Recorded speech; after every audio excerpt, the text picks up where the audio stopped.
And would all who wish join me in the Pledge of Allegiance?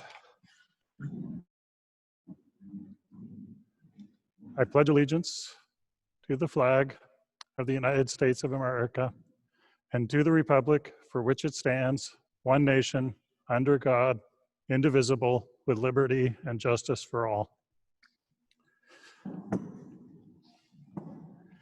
So thank you everybody who's joining us. We're still in a hybrid mode, which I guess is fitting. The board and much of the admin team are here in the ASA gym.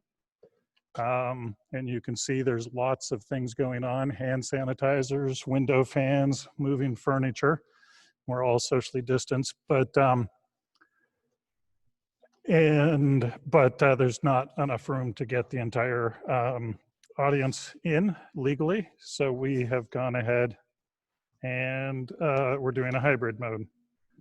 So start off the meeting with agenda adjustments. I don't think I had any agenda adjustments. Did you, Meredith?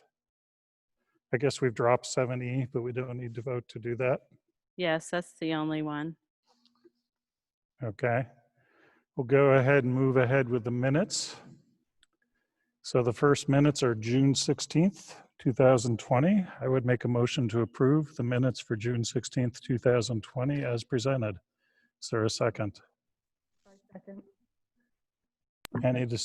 Thank you, Aaron. Any discussion or comments? We'll go ahead and vote. And since we're still in a hybrid mode, part electronic, we'll have to do the roll calls. So Aaron? Aye. Jake? Aye. Leo? Aye. Mark? Aye. I also vote aye. Next up, we have the minutes of June 23rd. I would make a motion to adopt the minutes of June 23rd. Is there a second? I second. Any discussion or corrections? Okay, we'll go ahead and vote. Aaron? I think Aye. thank you. Jake? Aye. Leo? Aye. Mark? Aye. I also vote aye. Next up, we have the minutes from July 1st. We've been busy this summer. I would make a motion to approve the minutes from July 1st as presented. Is there a second? Aye. That was a second. Okay, any discussion or corrections? All right, we'll go ahead and vote. Aaron? Aye. Jake? Aye. Leo? Aye. Mark? Aye. I also vote aye. Last minutes, I would make a motion to approve the minutes from July 22nd, 2020 as presented. Is there a second? Seconded. Any discussion or corrections? Okay, we'll go ahead and vote. Aaron? Aye. Jake? Aye. Leo? Aye. Mark? Aye. I also vote aye. All right, that finishes the minutes. We have warrants.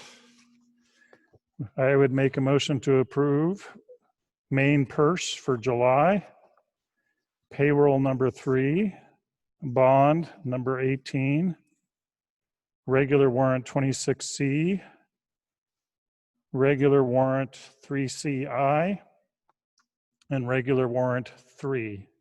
Is there a second? Seconded. Any discussion or comments? I'm just flipping through. I think these have all been signed by email by all of the board members. So yes, they have. No other comments? Okay, we'll go ahead and vote. Aaron? Aye.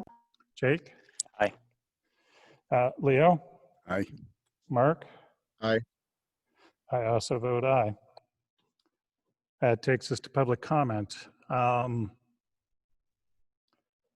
So happy to take public comment. Please keep things to 2 or 3 minutes. I'm going to try not to formally time. And if we start to get more than 5 or 6 people, we'll have to maybe take the sign up for the last couple, but we'll just see how it goes tonight. Don't like to restrict public comment. So would anybody like to comment? I see Christina's raising her hand. Just a comment, because I don't think it's too late to do anything about this, but when they presented the numbers at the ASA Q&A today for class size, second grade is clearly like twice as many kids in every classroom as every other grade. I mean, the third grade is going to have 7 to 8 in a classroom, but second grade is going to have 13. And that just seems like it's a lot, I guess, a lot to fit. And I know there's a lot of parent support from second graders for hybrid. That's all. Okay, thank you. I think another Christina also raised her hand. Yeah, go ahead, Christina. So I have a question regarding the start date of school. I'm slightly puzzled with the fact that obviously we haven't been at school for like 5.5 months and we're choosing to start literally before the students start their term. We're having obviously not all the same numbers of students arriving in RNO, but we still have quite a high number.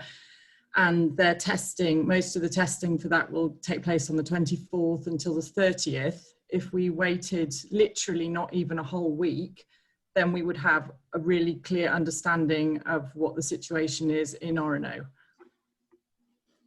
Okay, comment on the university. We've discussed that one a lot, actually. Any other public comment?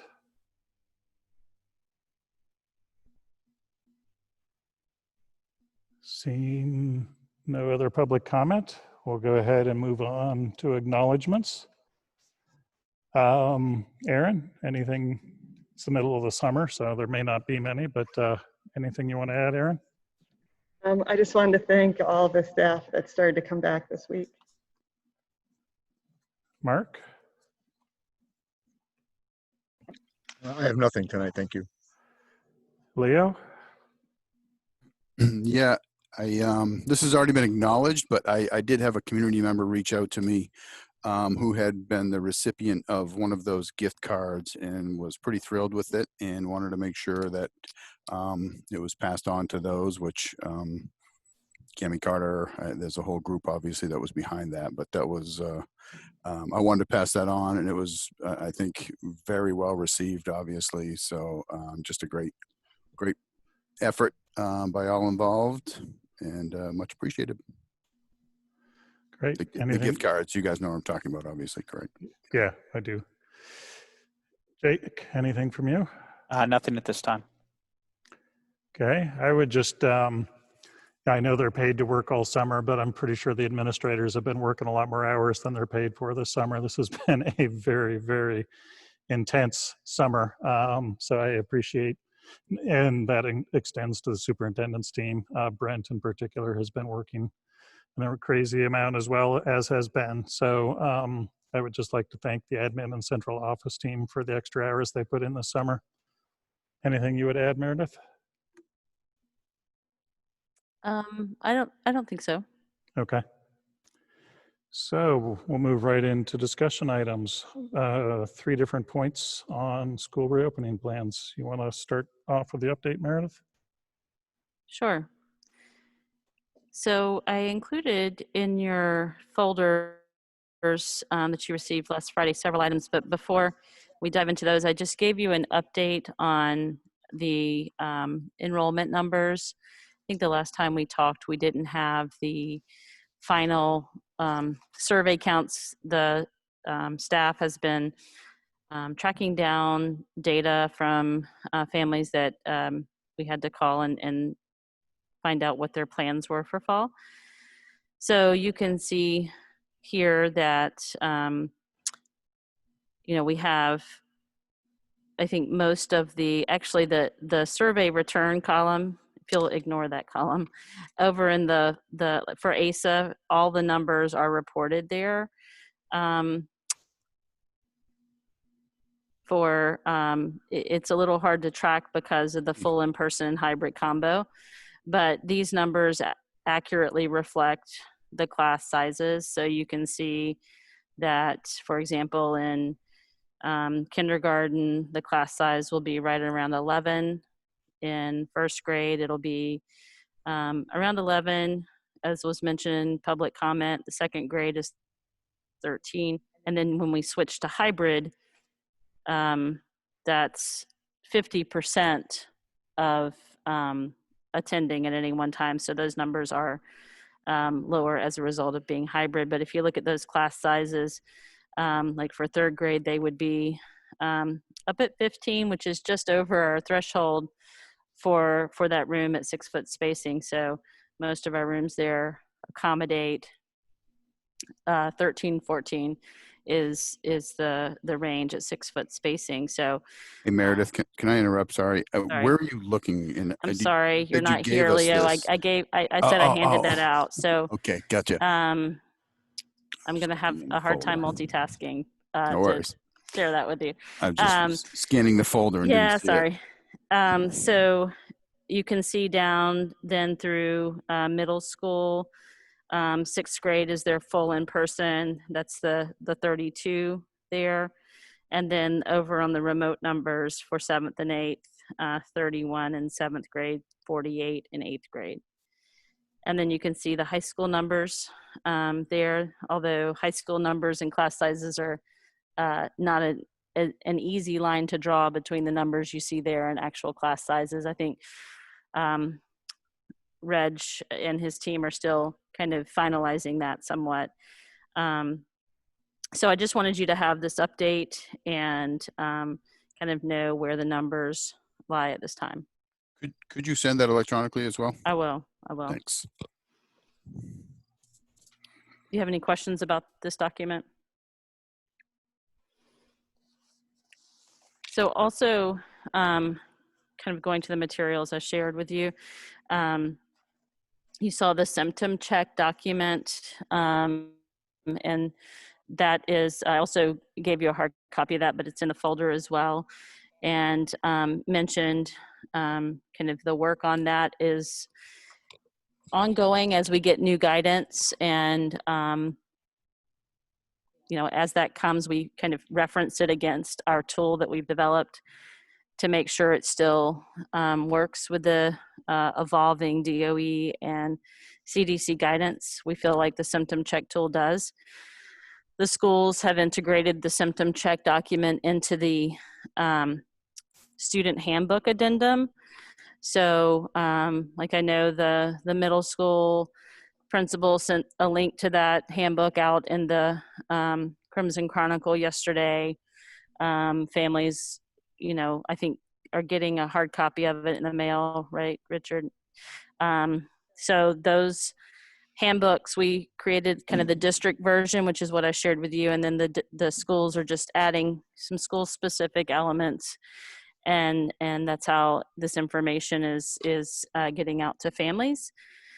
So the handbook really, I think, includes a lot of the answers to some of the questions about logistics around how school operations might be a little different this fall. And I don't know if you had any questions after reviewing the handbook.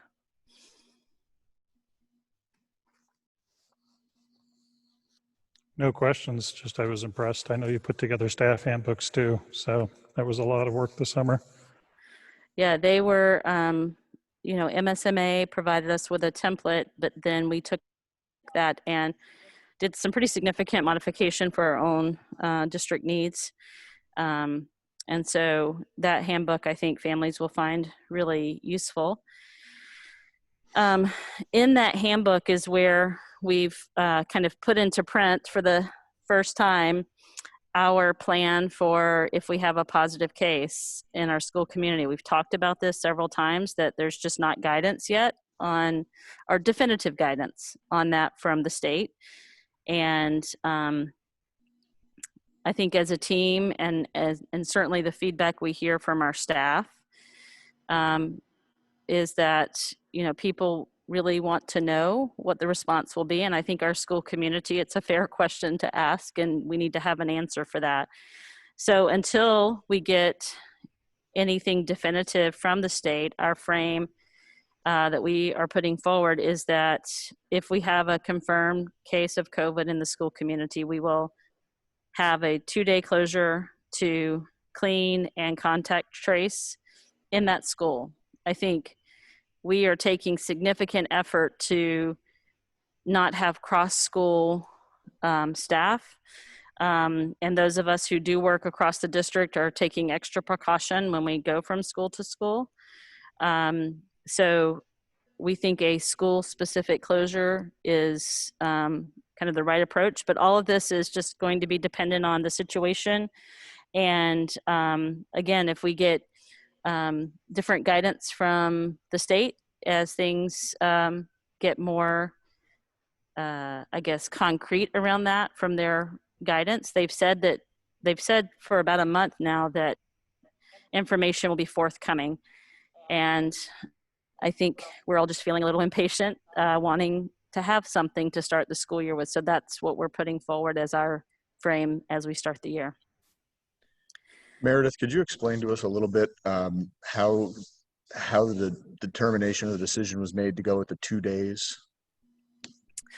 Yeah, I think that when you read some early recommendations, really the CDC gave some recommendations around this, but they're just recommendations and they haven't come in the form of DOE guidance or requirements even. And that's a 2 to 5 day window, thinking that a 24-hour period before you have your cleaning staff go in and clean an area where there's been a positive COVID case, and then allowing for that cleaning to happen and then a return potentially. I think it also for us gives us time to initiate a contract tracing kind of analysis from our records that we're keeping, to provide that information to the CDC and to potential individuals in the community. So who's actually doing the contact tracing? Are we just providing a list, a starting point to the CDC, or are we responsible for actually doing the tracing? Well, we would do the tracing in our own school, right? Because we would be keeping the records, like, the bathroom records, the records of visitors in the school, and if a student was pulled for, to go to this other space when that happened. So that's a part of the kind of tracking that we're instituting in our schools. So we would have to do that ourselves. So after we contacted kind of that first level on the contact tracing, then who carries that further? I mean, I guess that's my question. Is the state doing that? Is that the responsibility of the people that we contact, or is that unclear at this point? Do you mean if we determine that, a group of people had 15 plus minutes of contact with this person, who do we tell? Right. Well, my understanding, and I admit that I haven't seen clear guidance on this, is that we would inform the CDC of that. But I think in our school community, we would contact individuals and let them know there's been a confirmed case and you had contact with that individual and you need to seek advice from your healthcare provider. Okay, so our responsibility there is twofold. We're going to notify the CDC, obviously, but then we contact people who potentially were exposed to the one case, but then we don't contact beyond that. Any contact from kind of the secondary or tertiary steps on that contact tracing tree would be the responsibility of the state or of the individuals in question. Right. I mean, for what we've read about this is that it's not like a secondary or tertiary contact. It's the direct contact for 15 minutes. And so, the next level of who those people came into contact with is not the kind of level of what they recommend for quarantine. It's the individual who came into contact themselves. Okay. And then my last question on this, do we have any idea what some of the surrounding schools are doing on this front? Some are leaving it vague to say, we'll follow CDC guidance for, potential closure in the case, like just saying that. I personally think the CDC is going to be pretty overwhelmed and they're not going to be able to let me know that quickly what to do. Other places are thinking that 2 days is the right approach. I know of at least one place that's doing 5 days as the minimum, which, that I guess they have their reasons for that. But to me, starting with a 2-day minimum is the place to start. And I think there's some places that are considering not doing a school closure, doing initiating contact tracing and doing, pods or grade levels, or the people who were more directly in contact with an individual. We may get to the point where we feel like we can take that approach. I just don't personally feel like we know enough about how long it's going to take to figure out our own internal contact tracing to feel like anything but 2 days is the right place to start. Thank you. There was a question in the chat about any of these documents are public. Are there any of these that can be shared? Well, the handbooks are coming out from the schools. Okay. So, I think I don't know if they're already on your website, Richard. Like the middle school one's already on the middle school website, and the others will be coming along shortly. The symptom check document, we'll get that out separately to families. That's also in the handbook though, right? It is in the handbook. Yeah. Leo's waving. I think he was muted. Can't hear you. You're not muted, but we can't hear you, Leo.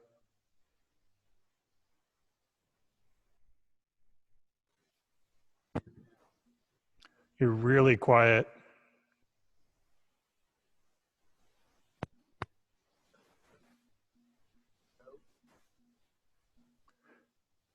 You're very, very quiet. It's like you're going through the wrong microphone. Can you hear me now? Yes. Yes, you can hear me? Mhm. Hello? Yes, we can hear you. Okay, I don't know what happened there. Yeah, I didn't realize this was getting codified in a school handbook based on our last back to school committee meeting. But I think one case shutting a school down is a little bit over the top, given that we've put so much effort into keeping socially distanced, going with a hybrid approach, forced face masks. We learned at our last meeting that an outbreak is 3 related cases, which to me seems more appropriate, because if someone walks in off the street with a case, I mean, we have everything we've done, we've put in place so we don't spread, so it doesn't get spread. So I just think that's where I think our kids are going to have whiplash. We're going to have zero continuity educationally, zero consistency for families in Orono if one case walking in off the street is going to shut a school down. I think that should be given some further consideration. And if we're just hearing that schools are pretty much all over the map on this, I'm not sure, again, why we're going to what seems to be the deepest levels out of the gate. Unless we just assume that all of these things we're putting in place aren't really going to work.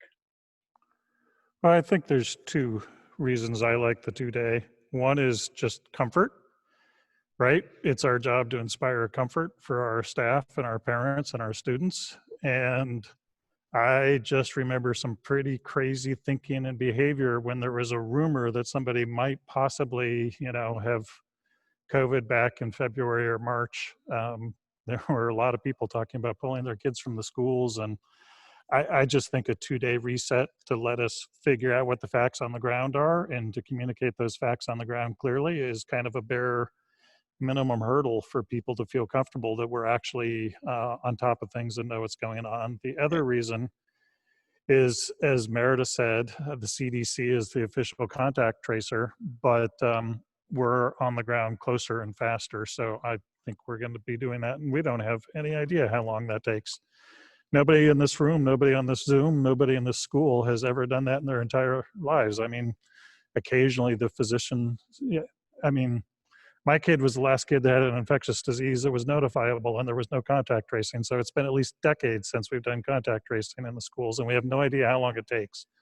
So I think a little bit of caution until we figure that out is probably a good idea. I think an outbreak is a little bit of caution. You know, showing that it's spread, because again, are we just taking the approach that everything we're doing is not actually going to affect how it spreads and help stop the spread? So again, kid shows up in second grader that got it from home. They're probably, I mean, if things are working, they're not spreading it. So, and Brian, I understand that you like this because quite honestly, this was exactly what you came up with. This was verbatim what you came up with in the meeting. So I understand you like it. Yes. So I mean, to answer your question about why we're doing things, I think the answer is there's still a heck of a lot we don't know about this disease, and that we are taking a belt and suspenders approach. I don't think there is one magic silver bullet that's a guaranteed fix or solution. And I think a little bit of caution, you know, and like Meredith said, if we get really good at contact tracing, we can change it. But you know, and the other thing is we could all vote to overrule the administration and, you know, have 0 days waiting, but teachers and parents have choices too. I guess you and I are reading the crowd differently, Leo, but I don't see a whole lot of people wanting to show up when there was a case in the building yesterday and we haven't figured out who they've been in contact with and whether those kids who they've been in contact with are spreading things further, or whether the teachers they've been in contact with are spreading things further. I just don't see the community in a place where they're like, plow ahead. I think 2 days is a minimum. The CDC did say 2 to 5, but and I guess I'm not questioning the 2 day. I'm questioning for one unrelated case. That I'm not questioning the 2 day. I think if we have an outbreak, sure, that makes sense. 2 days. Well, but if we have CDC defines an outbreak as passing to 3 related cases, right? That is their definition of, it's not what they contact trace on. That's what they define as an outbreak, which has to shut down. Yes, like if it's a factory or something like that. Okay. So, yep. So I can just tell you that the administrative team took up this topic after we had our advisory team meeting, and we all felt like this was the right approach to take to begin with. I think, you know, there's so much about this that's unknown, and as we get started with this school year, I think that this is an area where we need to have a plan. We don't need for this to happen and then us to look around and say, well, what are we going to do about this? And what, you know, how do we approach it? So this is what our administrative team. I feel like we're mincing words here a little bit. I'm not saying don't have a plan. I'm just telling you what our process was and why we made this decision. So it's something that we feel very strongly about starting this way. So we feel like there's some really valid reasons to take this approach, and just with the you know, feeling that if this happens in the school community, we need to have a quick answer for what we're going to do, because there's not going to be someone to knock on my door and say, okay, Meredith, this is what you need to do, because that's just not the reality. They're not going to have the capacity to come and tell us that. So this is what we feel comfortable putting into our plan at this point.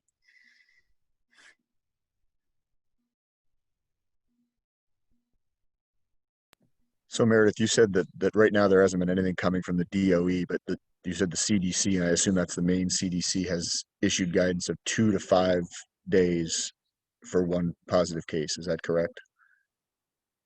That wasn't some, I went back and read some material that I'd written based on that, and that was You're muted, Meredith. Mark could hear me, but no one else could. Sorry. I'd have to go back and look to see if that was Maine CDC or It was federal, I'm pretty sure. yeah, in some of their guidance that they had. And I don't know at what point along the way. I'd have to go back and find that document. I think given that the CDC guidance, whether it's federal or state, recommends the 2 to 5 days, given the fact that I think I also heard you say that they're also recommending that there'd be a 24-hour no entry period, right, before any cleaning crews go into affected areas, if I understood that correctly. And then the inherent difficulty we're going to face in at least initially working out the contact tracing. I think I'm supportive of the 2-day window, with the caveat that if, as Brian pointed out, we get good at contact tracing, or we're doing very good at keeping students in the pods, that and also depending on what the state DOE comes out with, that we be open to revisiting that the same way we should be open to revisiting everything as the situation warrants.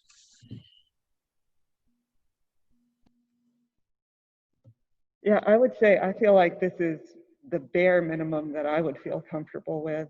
And I think we should also be flexible for if it ever happens and we try it out and that was not enough time, that we feel flexible to give us more time. So I am sensitive to Brian's comment earlier about the comfort of students, not necessarily, well, students, staff, and parents. And if I've learned anything through doing this or having lived through this for a little while, is that not everybody's level of comfort is the same. And I respect that my level of comfort may not be someone else's level of comfort. And at the end of the day, if we can't bring back students with the support of their parents and staff, there's not much we can do. So, 2 to 5 days and 2 being the minimum, that, sounds like what we have to do.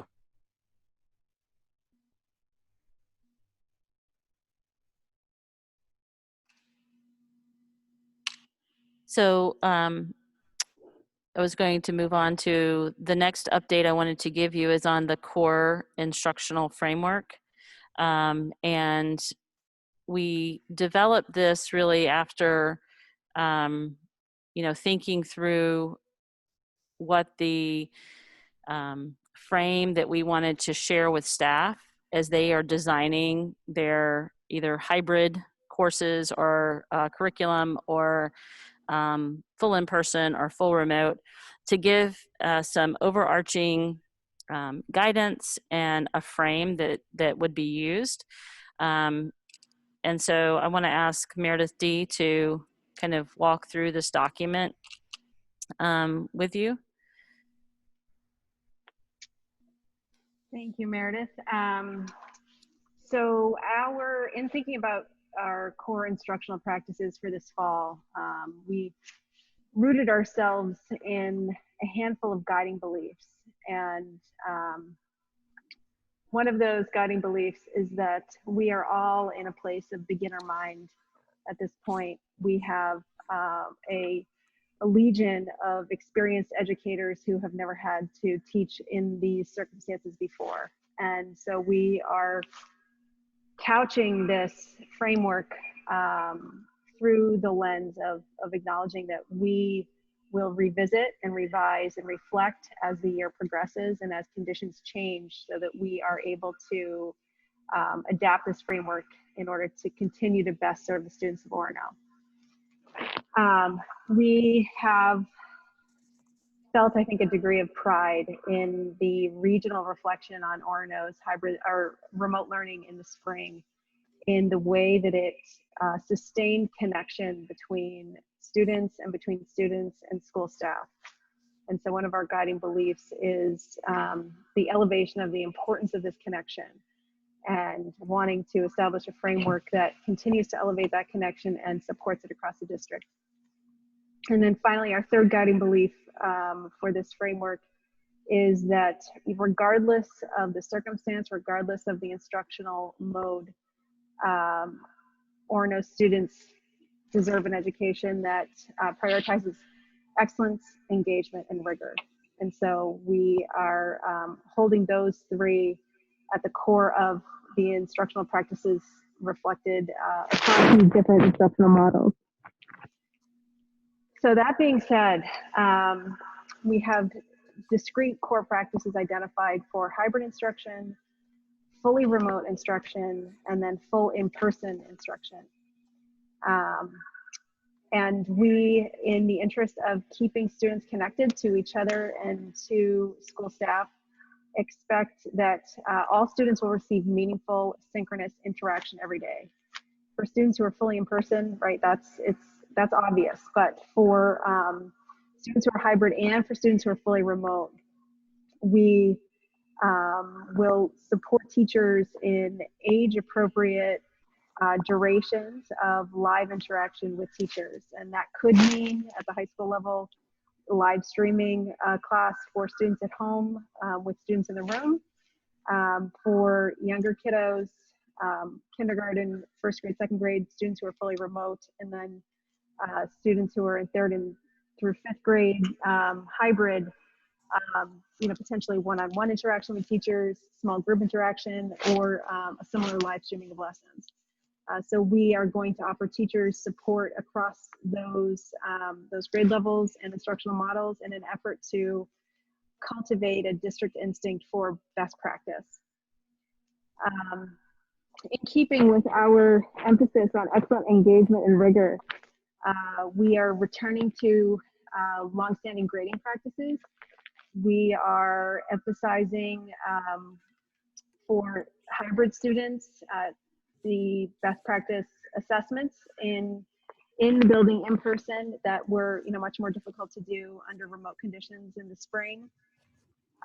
We are offering some professional development around the use of formative assessment in hybrid contexts and in fully remote contexts in an effort to ensure that choices about instruction are continually informed by student performance and with precision.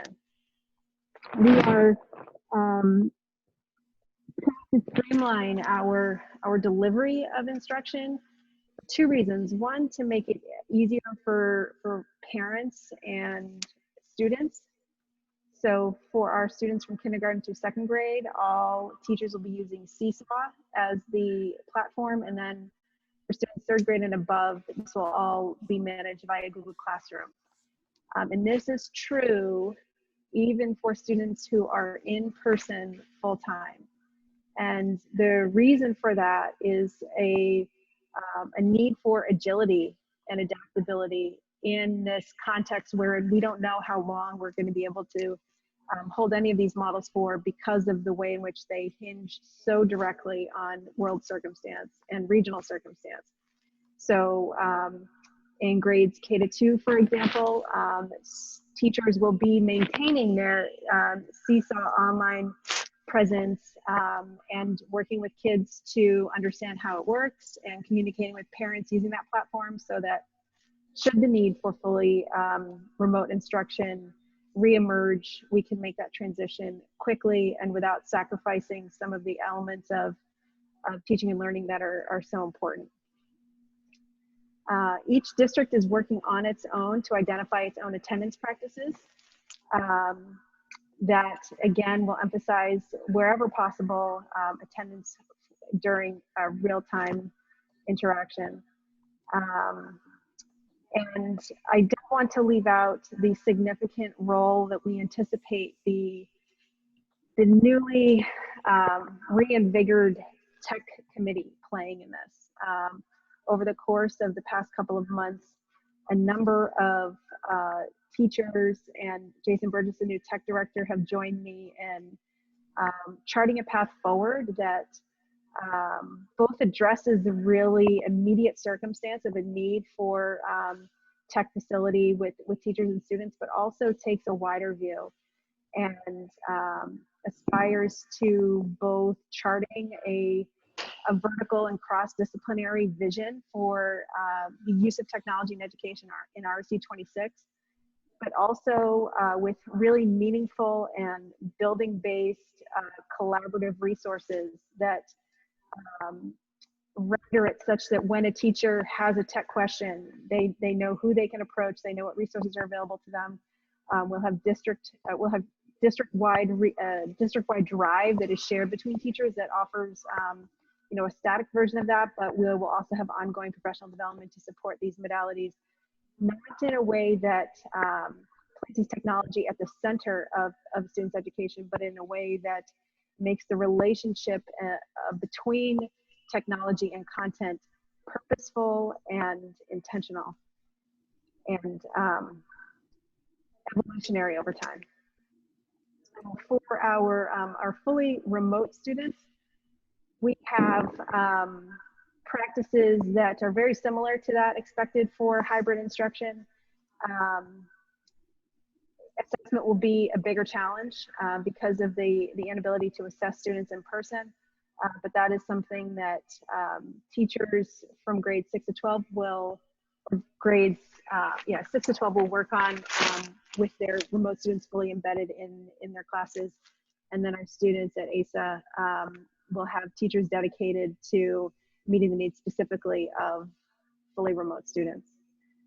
And then finally, our fully in-person students will be served in as traditional a format as possible, with the caveat that those online presences are maintained to support a transition to fully remote when necessary.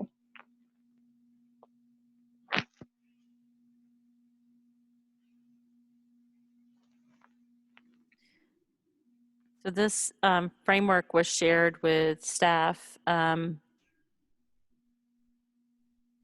Friday. No, Monday. I was trying to remember, my days are kind of getting mixed up. But we went through this with our teachers today, as today was their first day back with us.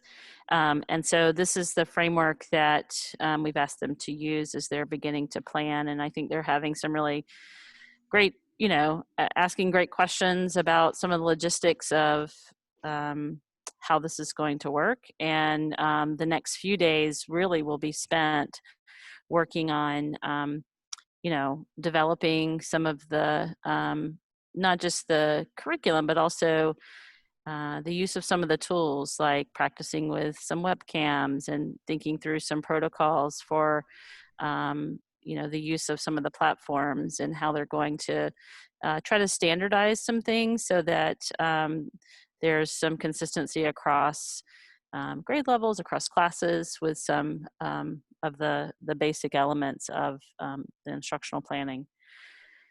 Do you have any questions or feedback about that?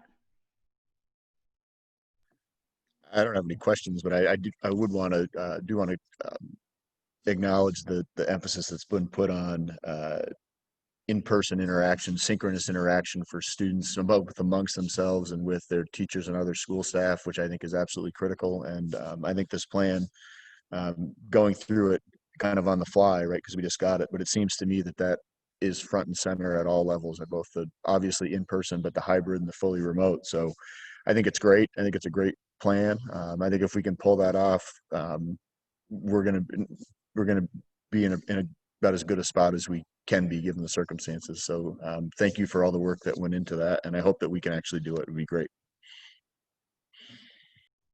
Yeah, I would agree. I mean, I know it's a lot of work, and really, I think it captures, sets forth some pretty clear expectations that captures the discussion that I've heard in lots of places at the board, but also in the community and with administrators all, I think, have kind of gotten on this page. So I think it's a great step forward to put that out as a set of standards and expectations.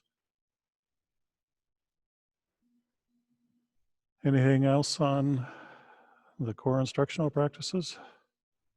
I just wanted to briefly note, I know a lot of people are typing in the chat window, and I didn't make my comment at the opening of the meeting, which is that you're welcome to chat, but the board has a public comment at the beginning and a public comment at the end.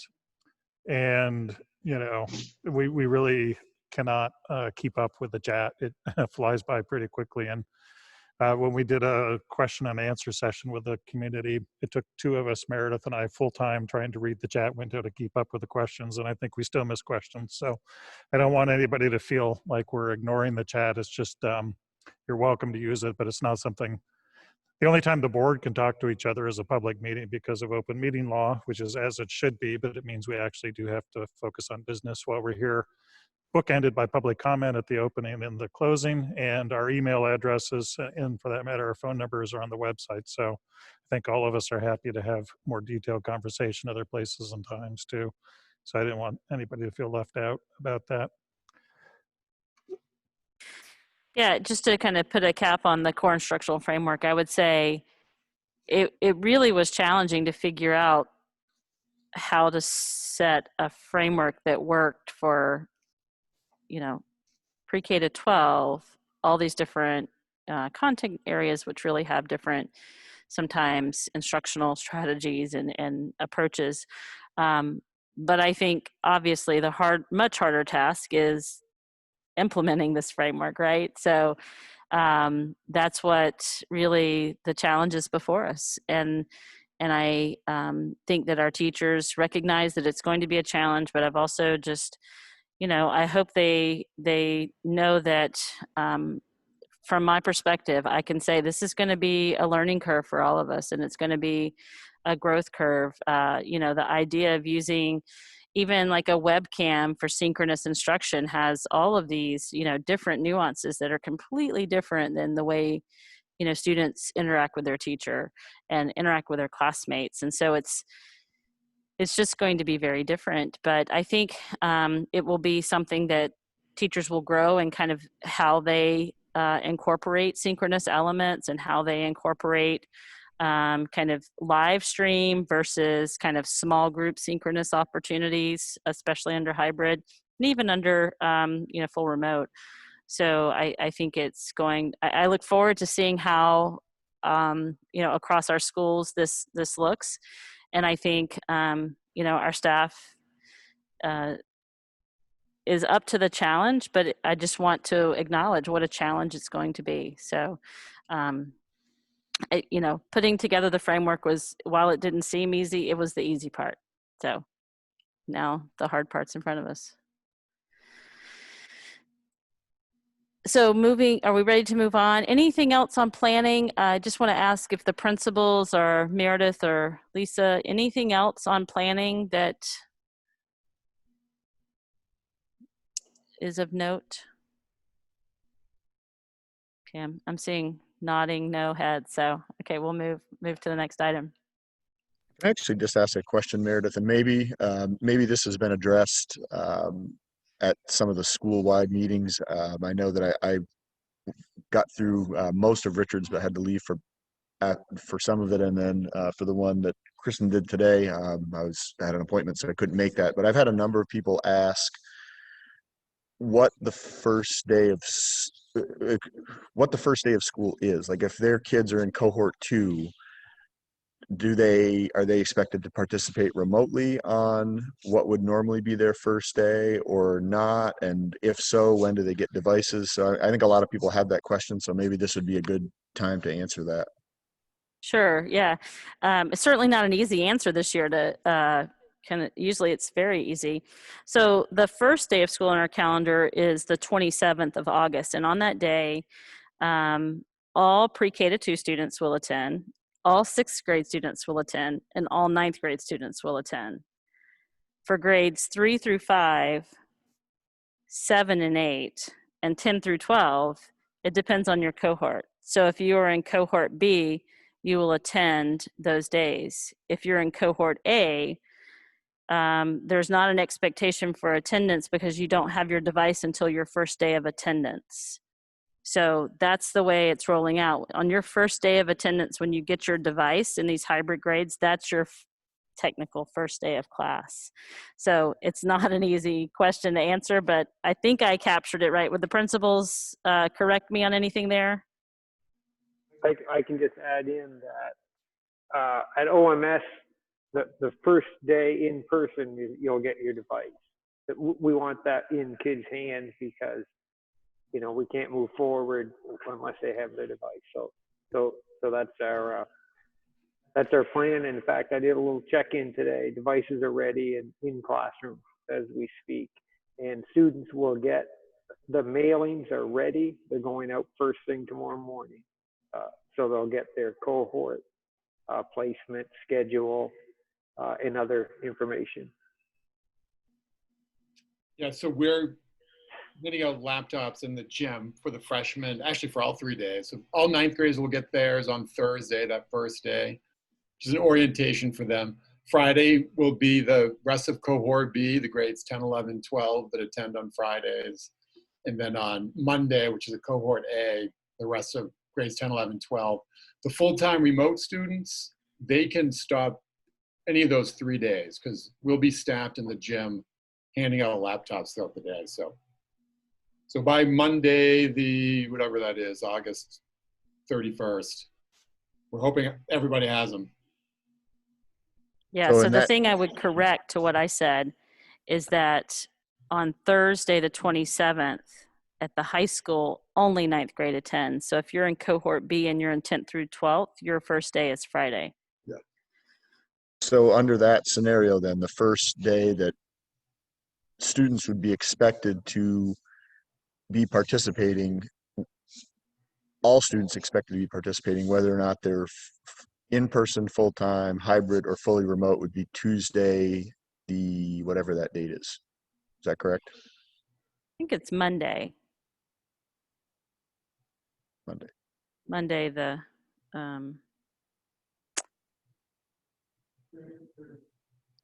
right, because the cohort B students would be engaged with those So the days. fully remote students then in that instance would have to come Thursday or Friday. They couldn't wait to come on Monday.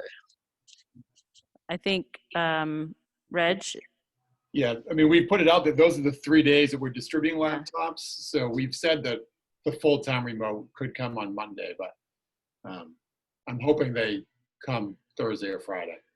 But I expect us by Monday where everyone's ready to go. So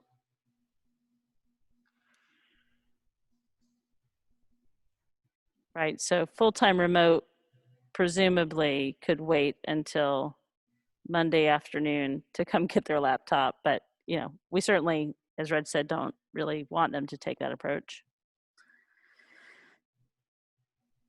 Thank you for asking that question. yeah.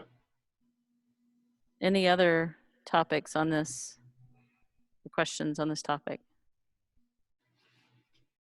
I did want to address the choice to start on on our scheduled start dates. I was very like we need to start as soon as we can so that our kids have some time in schools. I feel like we're leaning towards maybe going remote, which is that sort of pessimistic. But now I'm getting a little more worried about starting at the same time as the university is just coming back and not knowing how that's going to affect what happens in Orono during that time.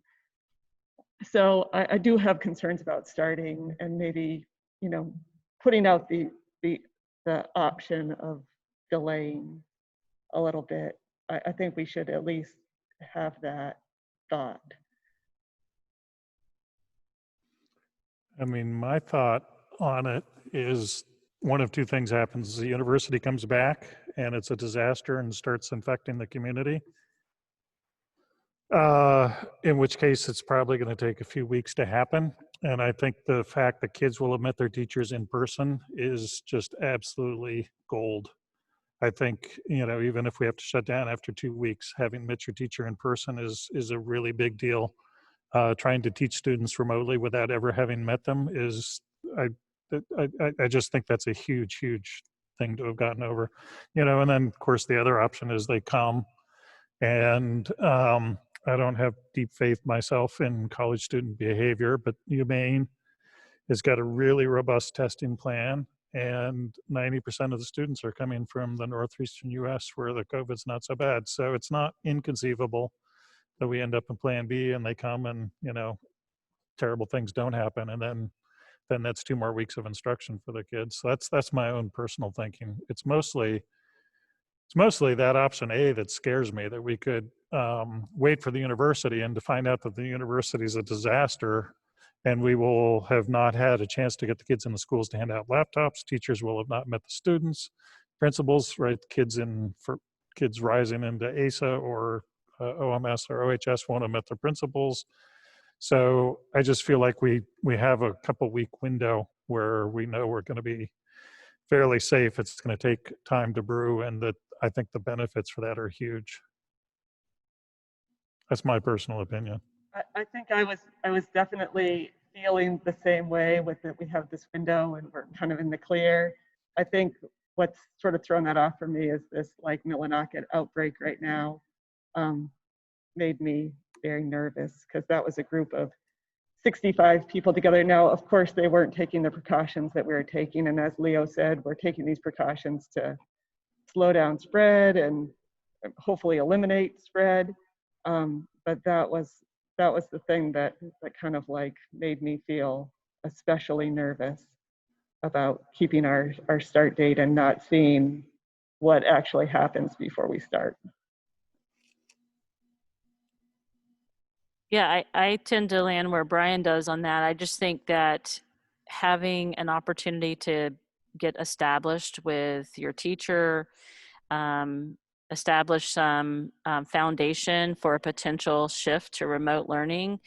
We saw last March how difficult that is to do, even with 6-7 months of a relationship and a foundation built with that teacher and student. And to think about starting the year that way, I am glad I don't think we have to do that personally, and I'm glad we don't, because I just think it is so, Brian mentioned it as gold. I just think it's invaluable in a way that will pay dividends the entire year, as much as we can maximize some in-person time.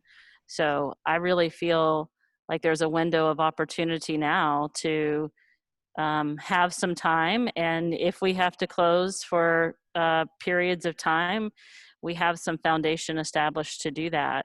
I do think that, where we have outbreaks happening around us, there are people that it's coming back to the fact that people weren't taking precautions. So, I think it just underscores the importance of that for everyone. We had staff back today, our teachers anyway, so not full staff yet. And, people are taking precautions. They're wearing their masks. They're staying distant. We're, having our meetings remote if they're large group meetings. And, everyone's really,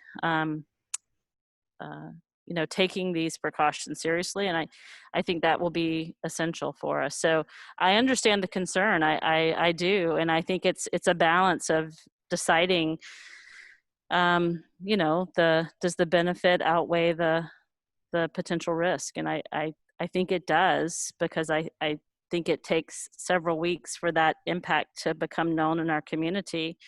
And we have several weeks of in-person instruction under our belt. I would be in full agreement with Brian and Meredith on this. The reality is, if we could have started a month ago, I would have been all in favor of that too. I mean, what we can deal with right now is the situation on the ground, and what the situation on the ground is in Maine right now is we are fully ready to open, so long as we're taking the proper precautions, which I would argue that we have. We obviously need to plan on what might happen weeks or months from now, and I think we're doing that too. But right now, the conditions on the ground allow us to open with the proper precautions in place. That's a huge benefit to teachers and other staff, and most importantly to the students, right? And for me, that's why I think that the plan that we're following is the right one. I share Brian's lack of full faith in behavior of some of our community members who will soon be arriving. I hope I'm wrong. But if that happens, then we adjust when that happens, and we take advantage of the opportunity we have right now to have in-person instruction safely for as long as we can. So I also agree with Meredith. I get the concerns for sure, and it's something that I think about a great deal. But the conditions on the ground right now allow us to open. I think we should take full advantage of that for as long as we can. And I would just say I agree with both Mark and Brian, and that's it. Yeah, I do as well. And to Leo's point, if we're all doing what we're supposed to be doing, we're going to, in theory, not cause the spread, regardless of what's going on around us in the community.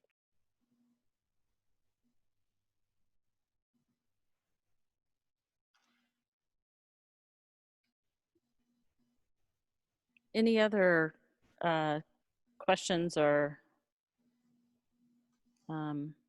points you'd like to discuss before we move into some more specific topics here. Okay, so ready to move to the next one, Brian? Yep. So on the agenda next is sports and extracurricular plans. And, this is something that's a really encompassing topic, right? There's all kinds of activities and kind of groups that fall under this discussion, anywhere from kind of, clubs that just meet on a periodic basis together at a school level to, teams or groups that perform or play, in kind of a more performance or athletic venue. And so as a team, we've really, administrative team, we've just held off on moving forward with any recommendations to the board. We felt like we needed to have the kind of the school day plan more solidified before we kind of moved into talking about the extra and co-curricular plan. So I guess if we talk about kind of athletics as one piece of this, and then kind of because that's really governed by kind of, the MPA kind of gives a framework for athletics, and then we participate under that framework. So that's kind of one piece of this puzzle. And then the rest are really us thinking about the other range of activities to determine, at what level do we think we can provide or offer those experiences for students.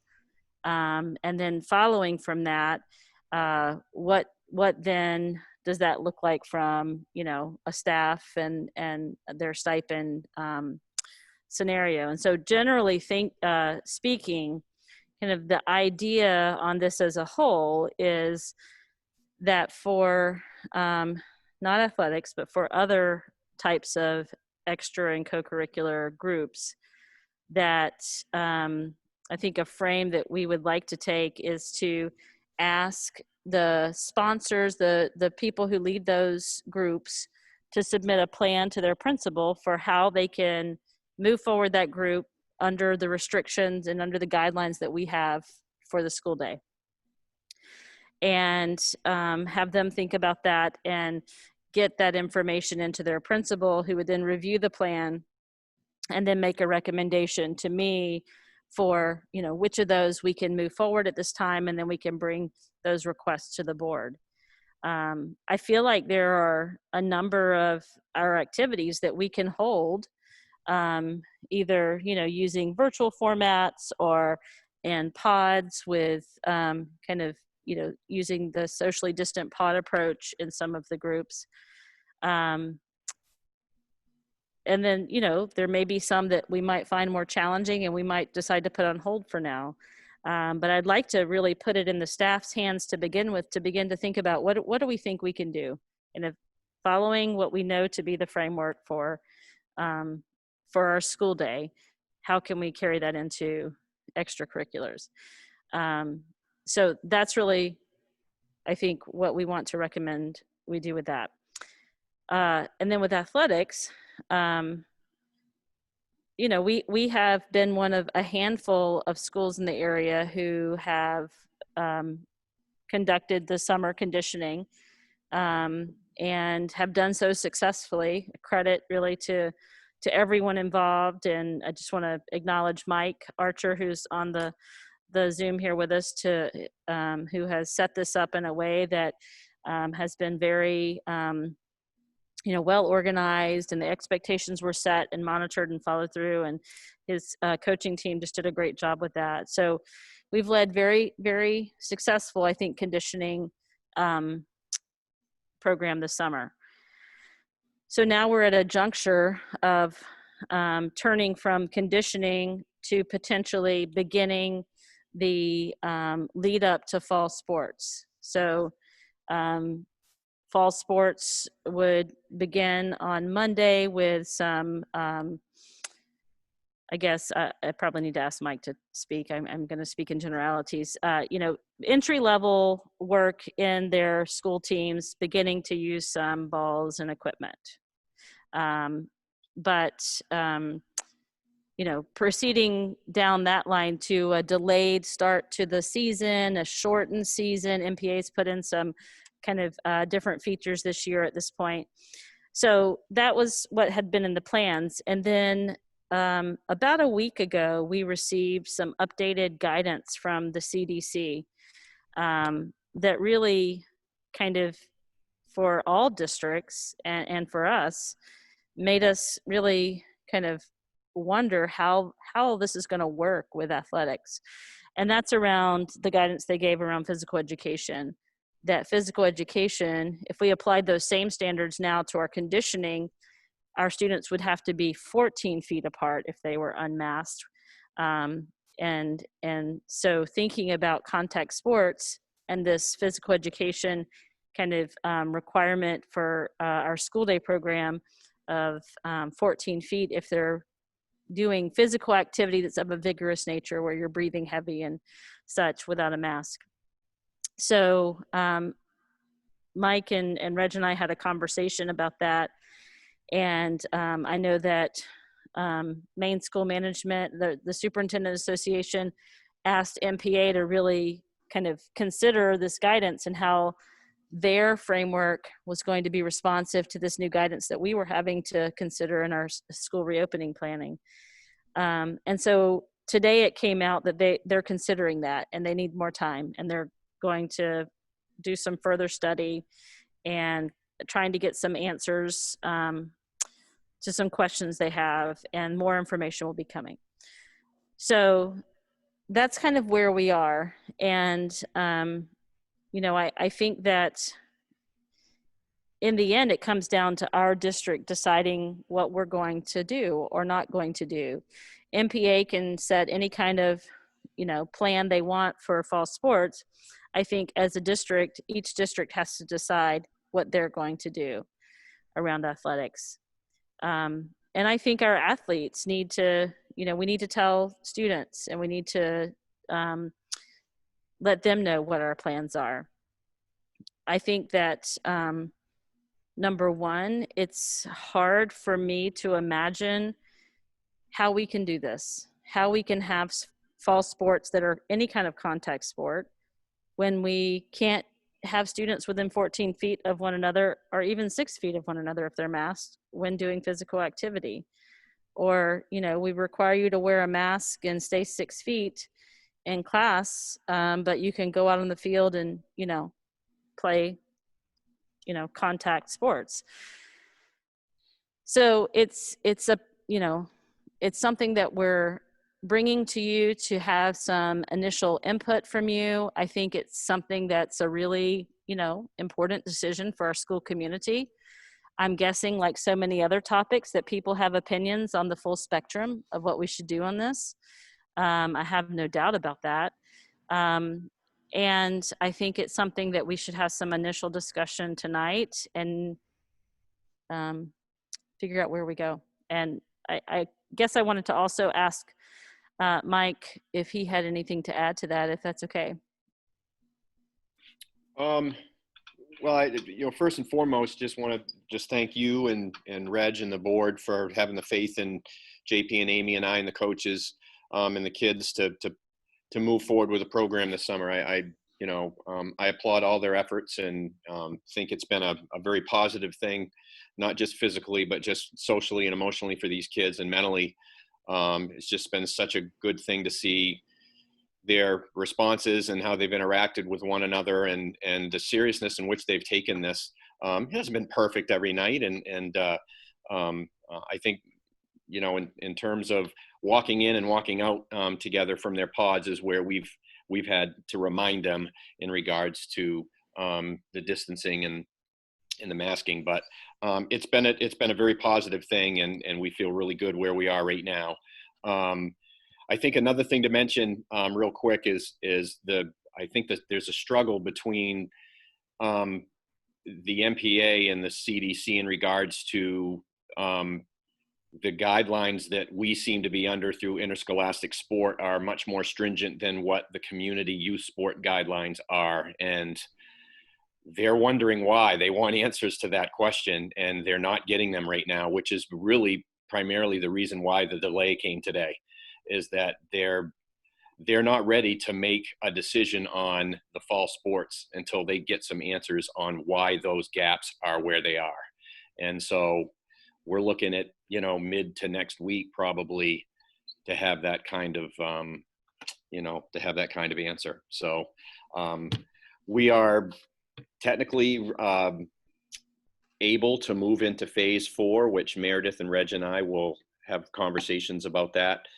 Starting on Monday, we gave the kids and the coaches this week off for a number of reasons. But we had been going for 6 weeks, and we felt that the many of our fall coaches are teachers, and for them to have this week to get back into the building and focus on the educational part was key for them. And also it was, an opportunity for us to have the kids and their families the week before school starts to spend some time together, before we moved any further. So that's where we're at right now. We're still at a question mark, and hopefully we'll know more definitively middle of next week.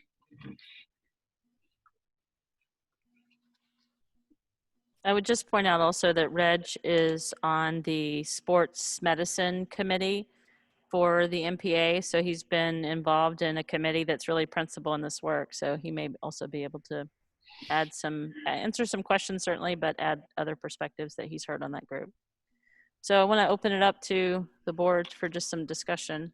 Richard, sorry. I can give a brief update on middle school sports, like what I found out. So I serve on the Penobscot Valley Middle League board, and of the 9 schools, we met on August 6th to plan for fall sports as we usually do in the summer. And out of the 9 local schools that are members of the Penobscot Valley Middle League, 4 are not offering sports this fall. 3 are undecided, kind of on the fence, and 2, including ourselves and 1 other school, are willing to explore options. And kind of where we leave that, where we are now is Steve and I are talking on a regular basis about how we proceed. We're looking to MPA guidance. We're following Mike's lead with what they're doing at the high school, and certainly we have a willingness and an interest in exploring some athletic options, but you can see the challenges that are posed, that we're faced with a lack of guidance and I'd say a low-level willingness from other local schools to participate in a regular league format this fall. So I guess I'll start. A little bit of an echo. Okay, it's gone. I mean, the 14 feet doesn't surprise me at all. We know that, this just comes out of the lungs. And so the amount of breathing you're doing is really important. And probably everybody's heard the story about the choir in Washington State, right? And how comprehensively that spread things. It's a breathing thing. And at this point, we're looking at shutting down choirs. We're shutting down wind instruments and bands. And sports is no different. Well, the one difference is it's outdoors. People are breathing heavy when they're playing sports. And so it's going to be more than 6 feet. I don't know that there's any data at this point. I'm not aware of a study that says 14 feet's a magic number, whether it's 12 feet or 14 feet or, I'm not, but it's more than 6, and it's a good deal more than 6. That just seems intuitive to me. And so, I look at that and I say, well, I can imagine how golf could go forward. I can maybe imagine how cross country can go forward if you have staggered starts or something like that. But my son plays soccer, so I can't imagine how soccer can go forward. I mean, people attack the ball. Their faces are within 3 feet of each other, 2 feet of each other, while they're breathing heavily on a frequent basis over the span of 90 minutes. Football and field hockey probably fall in that same category as far as I understand those sports. So The 14 feet, again, I don't know, that's the number that came from the CDC, so I'll take that. I don't think that there's magic that it's 14 instead of 12 or 16, but it's clearly much more than 6 when you're breathing heavily. So I can't imagine contact sports going forward. I also think, we should just, the NBA spent something like $100 million and rented Disney, and they've managed to have sports successfully. Major League Baseball has, I think it's every 2-day testing. They're trying to do things right. And they've told the players to stop spitting sun seeds and everything. And they've already had 2 teams out of 30 in a matter of a few weeks have major outbreaks, 10, 12, 15 people on a team infected. 2 of the 5 football leagues have canceled. The Pac-12 has canceled, and the Big Ten have canceled. At this point, over a third of the big money football teams have canceled at this point in college football. UConn canceled, and there's over 6,000 infections in colleges right now, and a couple of those are people who've come back to class already, but the vast majority of those are sports practices at the university level. UMaine has canceled sports, so we certainly don't have the resources of any of these places, and so it's very hard for me to think that we somehow have the ability to just plow ahead when these places that have a lot more money and resources have either plowed ahead and ran into problems or decided they couldn't plow ahead. I also think we sit here a lot talking about how important it is to get kids into school for educational reasons and social and emotional reasons. And I think as a society, we have to make some choices and priorities. I think sports and extracurriculars are really profoundly important. I've involved in them my entire academic career. My kids are involved in them, but school, we have to make choices. And as a society, personally, I'd rather have bars be the first thing to go, right? If we want to open the schools, we got to be careful other places. And to me, I'd rather prioritize having the schools open for as long as we can have them open over sports. As important as sports are, they're mixing across cohorts. They have this, heavy breathing. They have this contact in many cases. And I don't know, I'm still open to hearing some guidance on something like golf or cross country, but any of the sports that involve contact, I just don't see how we think we can do a better job than college football, than pro baseball. And I think we got to put school first. So that's my personal opinion. I guess I'd probably, I'd agree on some points there, but disagree on some others. I think that one big thing that differentiates school sports in Maine from the professional leagues that Brian just mentioned, as well as the big time college programs, is the amount of travel, right? I mean, we're not asking kids to go stand in airports and linger about in different cities for days, weeks over a course of a season. What my understanding is that under the current thinking the MPA has put out there is before this new guidance came from the DOE last week was reorganizing schedules to limit the amount of travel, getting rid of classifications in some instances where you may have a bigger school playing smaller schools for this particular situation to, again, limit that travel. So that's one big difference. And the other difference is, one of the professional teams that had the first professional baseball team that had an outbreak was the Miami Marlins. All right. Florida is the epicenter of coronavirus right now in the United States. It's not Orono, Maine. And right now in Penobscot County, even with, the Millinocket wedding outbreak or the Dover Foxcroft outbreak in Piscataquis County, our numbers are still incredibly low. Again, with the conditions as they are on the ground right now, I think we have that sports, again, with proper safety precautions in place, can be conducted safely. And we know that to be the case because we've been doing it in Maine this summer. There have been sports going on in Maine this summer involving large numbers of kids for both baseball and softball and basketball. And basketball, I think, is the key one for me because basketball is played indoors. basketball is undoubtedly a contact sport. Basketball, most certainly. Not only are you within 14 feet, 6 feet, 2 feet, sometimes you're inches apart on a basketball court. And we've had teams from all over the state playing basketball this summer. Most of those games have been in the southern part of the state where cases are much higher than they are here. Eventually, teams are coming in from New Hampshire and Vermont as well for some of these tournaments. For some baseball tournaments, teams eventually were added from New York, my understanding. And as far as I know, that was conducted without a problem. There have been no outbreaks reported as a result of that. So we know it could happen safely. Again, it's one of those situations where I'd hate to pull the plug on something before we have to do so, right? And so at the very least, I think if the MPA is putting off issuing their guidelines until next week, I mean, obviously we should discuss it and think about it now, but I would very much not want to make a decision before the MPA guidance comes out.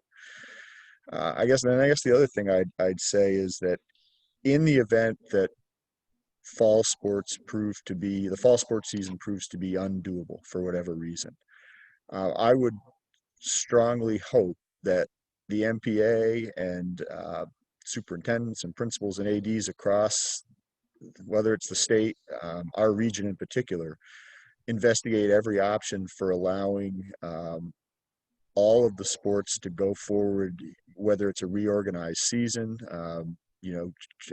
We have 3 seasons starting in calendar year 2021 and shortened seasons. But I just hate the idea of students losing an entire season of an activity that's incredibly important to them after many students already lost that in the spring. And it sounds to me like, many of these other non-athletic and extracurricular activities we're going to be able to put them forward in some way, shape, or form, right? At least we hope to. I would hope that we take the same care and treat sports the same way, that we exhaust every effort to have some kind of an activity, because there is a cost here for kids not being able to participate. I think it's higher than maybe some people would think it is. We might not like this idea very much, but the reality is that for a lot of students, sports is the reason they come to school, right? We might hope that wasn't, or wish that wasn't the case, but it might be. It is for some. And for telling a kid, you know what, you didn't play anything in the spring, and now you're not going to play anything in the fall. I think that's we might have to do it, right? And if we have to do it, we have to do it. But I don't want to do it until we absolutely have to. And if we do it, I want to make damn sure that we're exhausting every effort to try and make that available at some point later on in the school year, even if it's a much shortened season.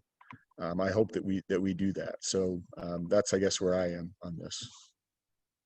I agree with what Marcus said, and the only thing I would add to it is, unlike coming to school, athletics are not mandatory. So the players that are participating are making a decision in consultation with their parents, and whatever risk there is a risk they're willing to take. And in addition, coaching is not mandatory like teaching is either. So in my opinion, you have a group of participants and coaches who are equally willing to participate in the activity. We're not requiring anyone to do it, and that is the same with extracurricular activities in the summer conditioning program that we've had as well. So that's the only thing I would add to what Mark had to say.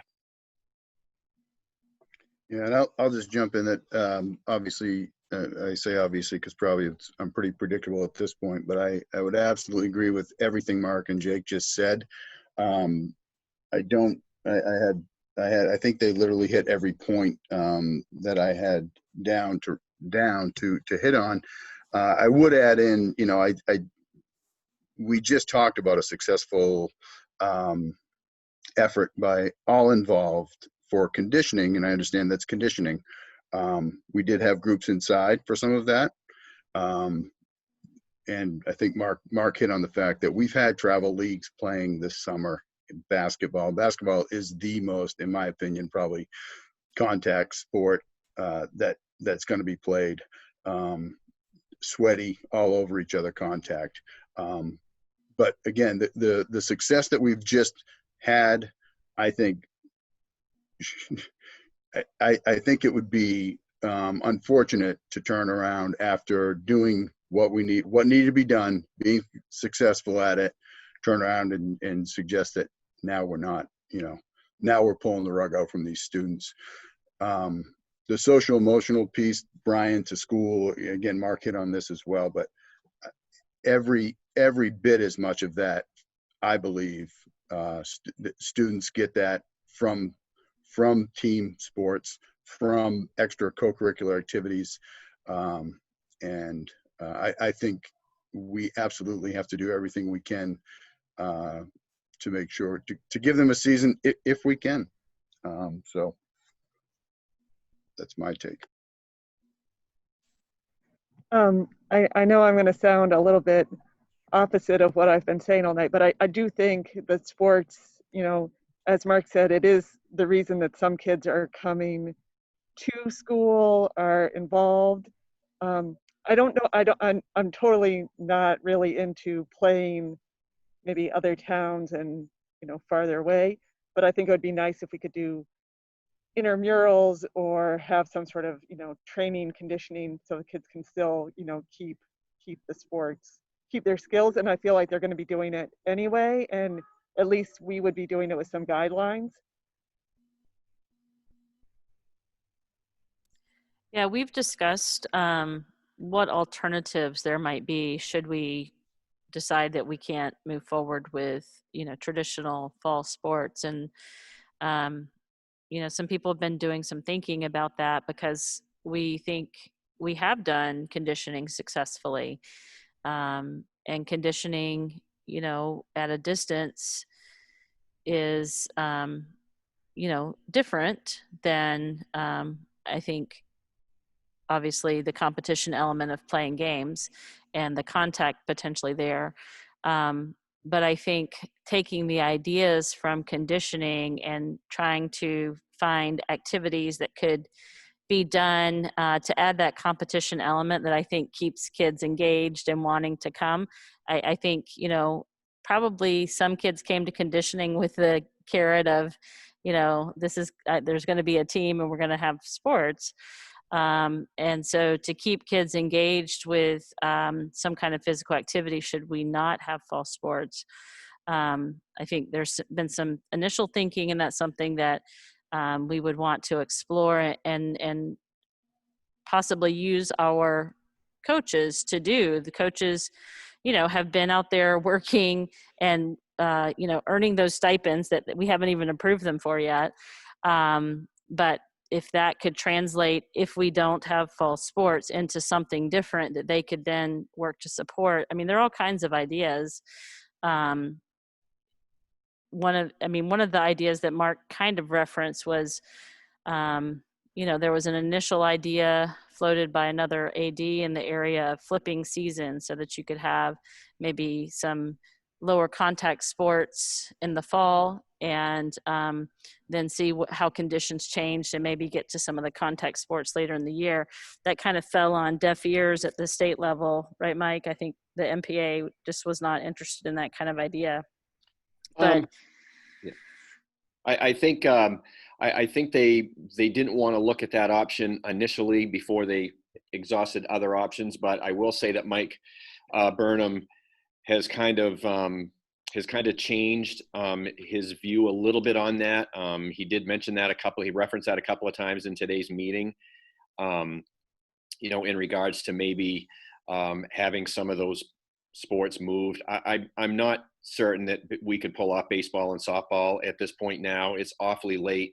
There are a lot of schools across the state, in talking with ADs, that don't even have coaches hired for those sports.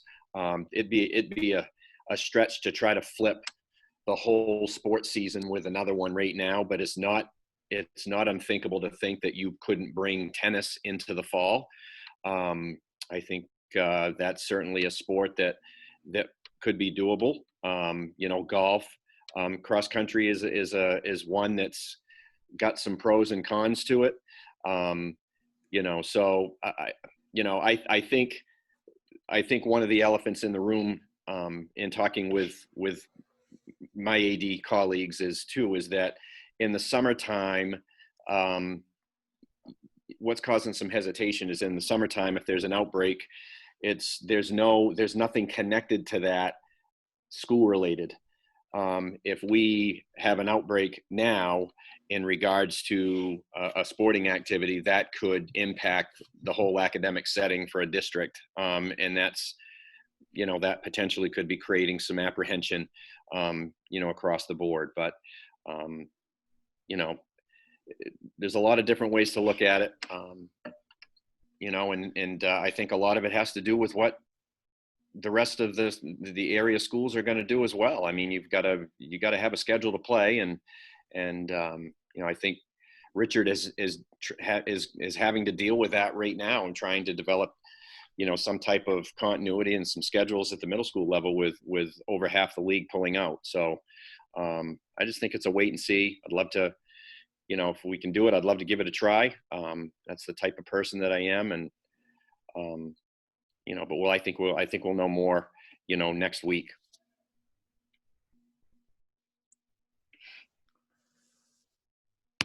I had hoped that tonight would be just this, kind of an initial discussion with some feedback to kind of begin to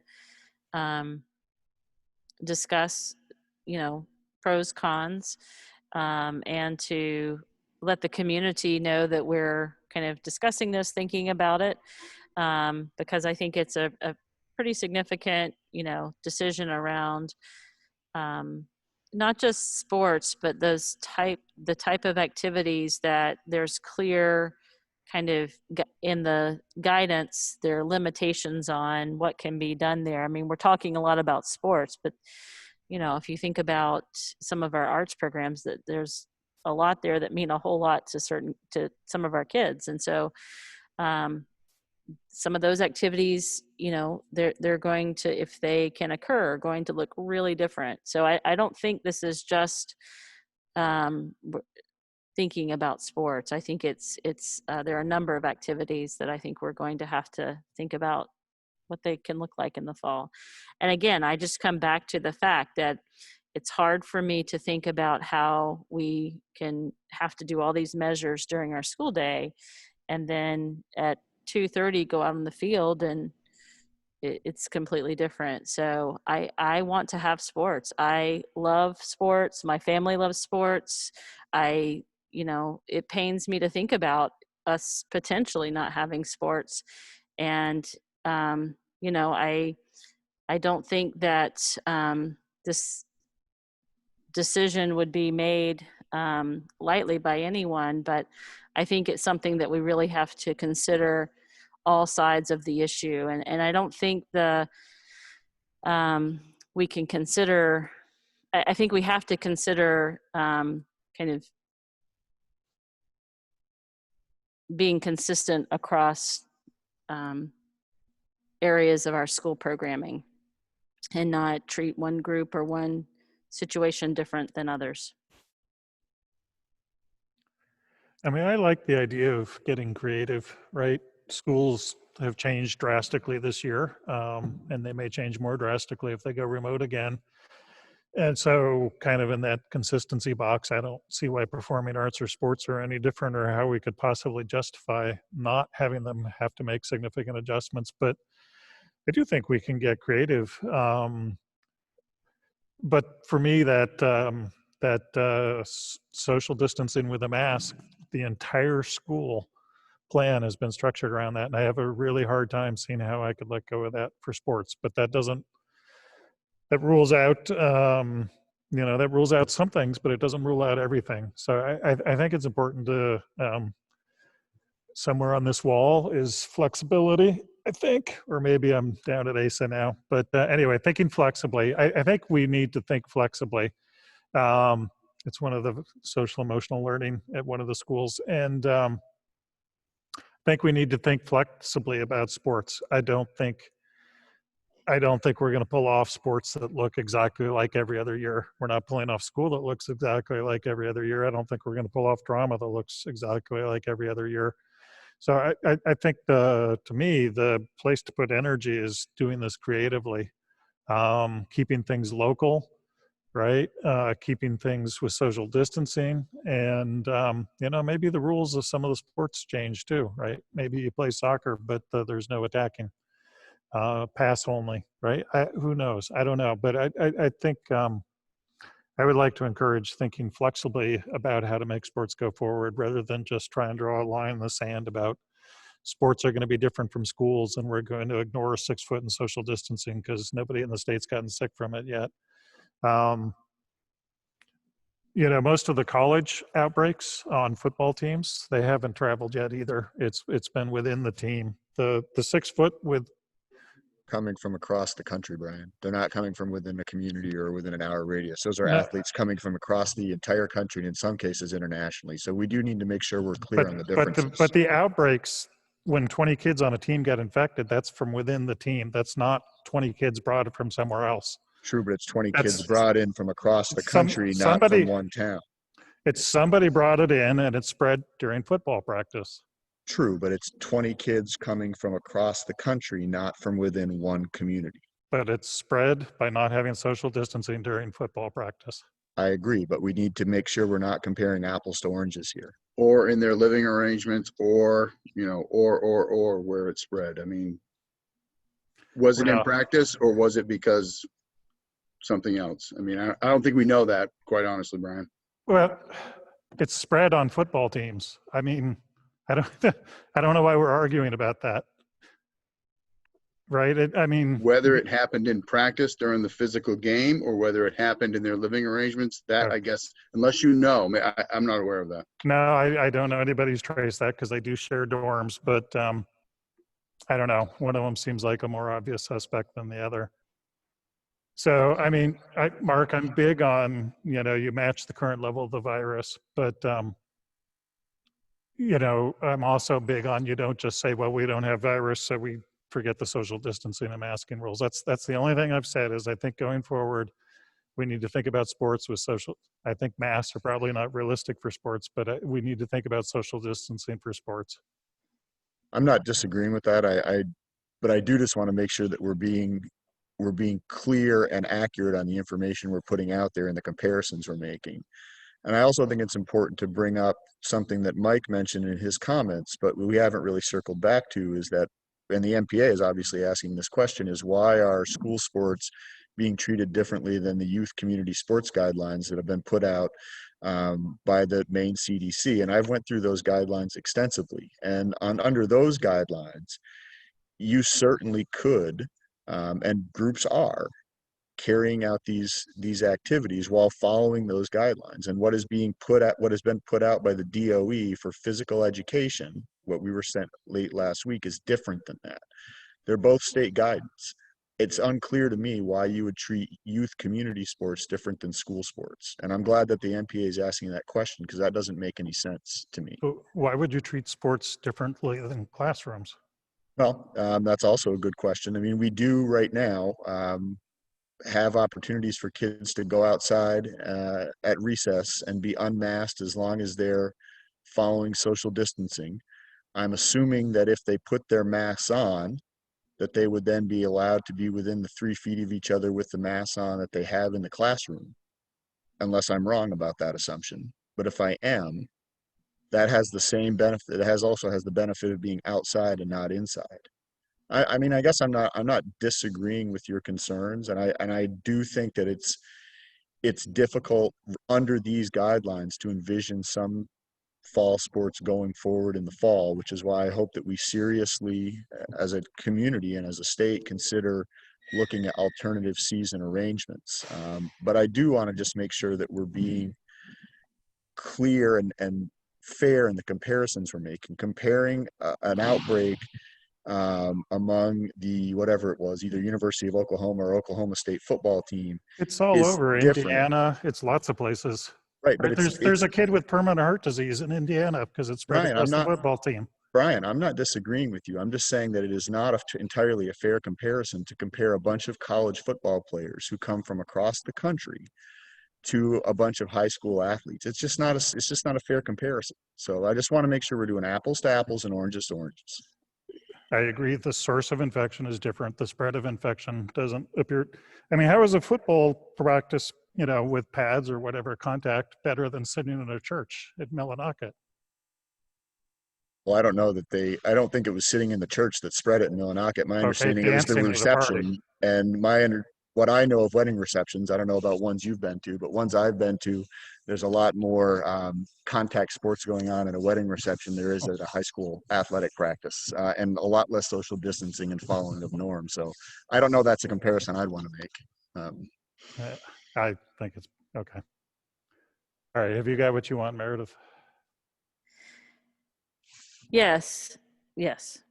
I think that, later in the agenda, we're going to talk about a meeting next week that we need to have for a variety of reasons. And this is one of those that I'm hopeful. Mike, do you know when the MPA plans on bringing forward their next recommendation? Well, I as of today, the Interscholastic Management Committee was supposed to meet next Tuesday. So I would think middle of the week, Wednesday would be an initial target. I don't think it would be any sooner than that, but I don't want to be quoted on that either. But and Reg may know a little bit more in terms of the Sports Medicine Committee, that he might be able to add something to that.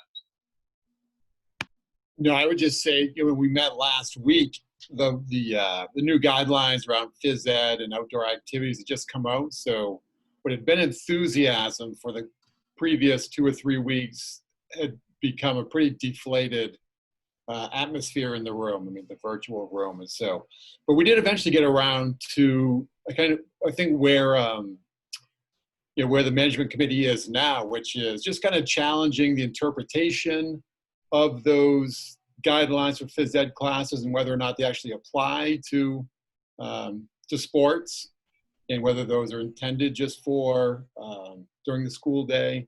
So there were more questions raised than answers, and at that time we expected a decision to be made tomorrow at the management committee, but things have evolved since then. So anyway, it's gone from enthusiasm to deflated to challenging, kind of an interpretation to, and I think that's where we are now. Is why are the community sports guidelines allowed, and why are perhaps the MPA being held to these kind of school day guidelines? So when we think about our meeting next week, this will be one of the topics on the agenda, and for a couple of reasons. And I was thinking about a Wednesday meeting, but we can talk about that when we get to that point. Ready to move on to the next item? Yep. So as ASA has been assessing or organizing their schedule and plans for how they're going to run their school day, they brought forward a request to increase the art teacher position from 0.83 to a full-time position for next year, in response to how they're having to do some scheduling adjustments, managing, kids in grade levels in all these lanes. So, the full in-person, the hybrid, the full remote. And Kristen brought this forward, and the staff member, is willing to do that. They've actually designed their schedule around this kind of model in order to make it work, and then want to see if you can support that. The finances of it would be that for the part that is, we would structure it as we have the positions I brought to you last meeting, where we would pay beginning from the start of school through around the middle of December using the CRF funds. And then the balance of the rest of the year would come from the school budget. Right now we're doing that with other positions like the nurses, the nurse ed tech, the, sorry, I was just pulling up my list, the remote teacher, the new K2 remote teacher at ASA, the technology assistant, those kind of positions. So of all of those positions, the obligation after CRF ends is 126,000. 94,000 of that will be offset by the CARES funds. So that's leaves a balance of around what, $32,000. And so we would add in another 8,400 from this position. So that would cause us to have around 40,000 coming from the school budget for all of the positions that we've talked about and that we've previously added, plus this art change if we did that. So the total amount's around 14,000 to add that last little bit to the schedule. Again, this is just for this year due to our scheduling needs this year. It would revert back next year to the 0.83, absent some compelling reason that I'd have to bring you to consider otherwise.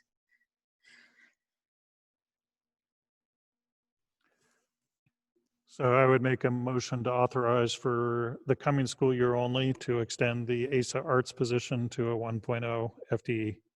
Is there a second? I second. Is there discussion? Okay, looks like we'll go ahead and move to a vote. Aaron? Aye. Jake? Aye. Leo? Aye. Mark? Aye. I also vote aye. Does that wrap us up on 6A? Yes, as far as I'm concerned. Okay, I don't think we have any staff nominations or I do. policies. Yeah, I want to just mention that we are in the process now. There's not a place to do a superintendent report. This seems like the right place to do it under staffing. We have an ad out for the K2 remote teacher.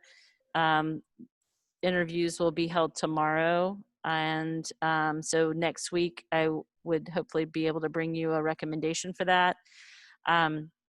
The team interviewed for the tech assistant position yesterday, and we have offered that position to someone. My read of GCF is that doesn't require a board approval given the nature of the position.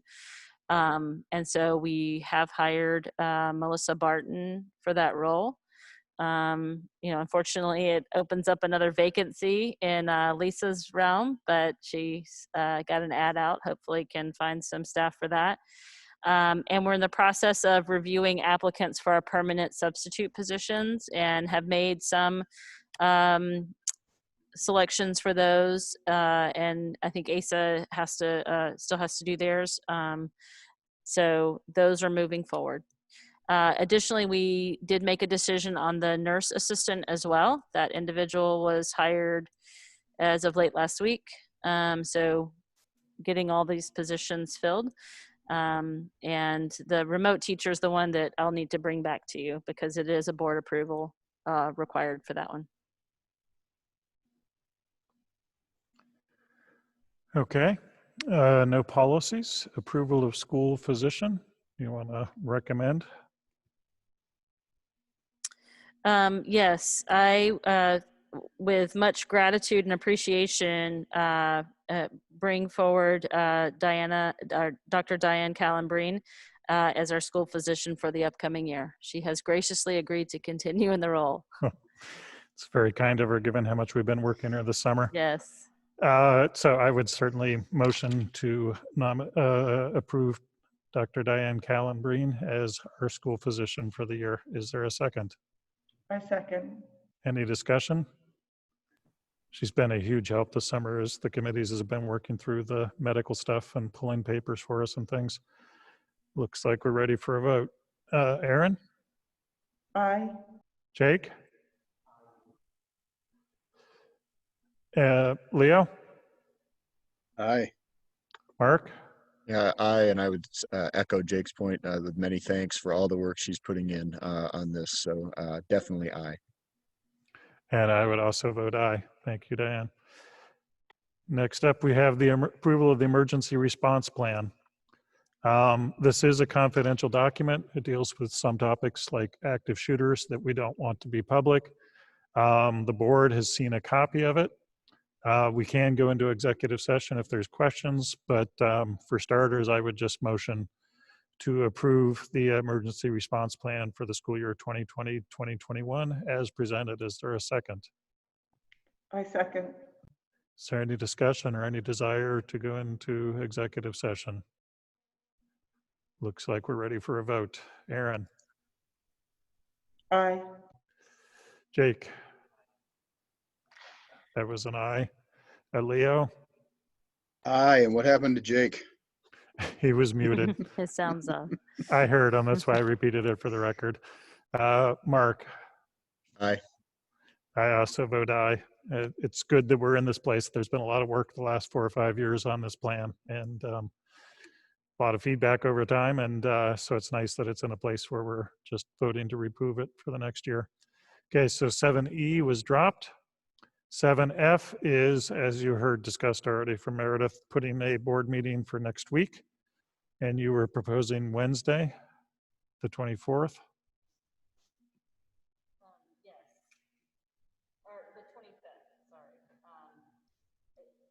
We could go the 24th or 25th. I tend to think the 25th. I think there might be more information from MPA by then.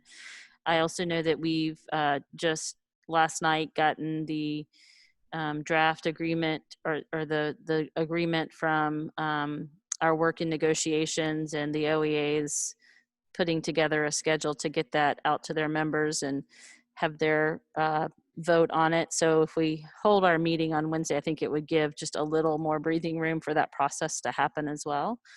So I think for both reasons, if it works for others, I think the 25th makes sense in that regard. Isn't 26th. Isn't Wednesday 26th? 25th, sorry.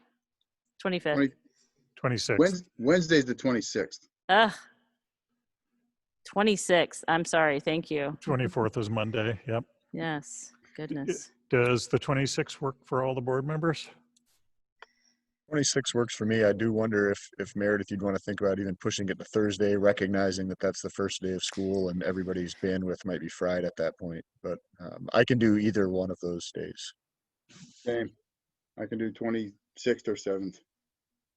Me too. I'm flexible. What did you say, Jake?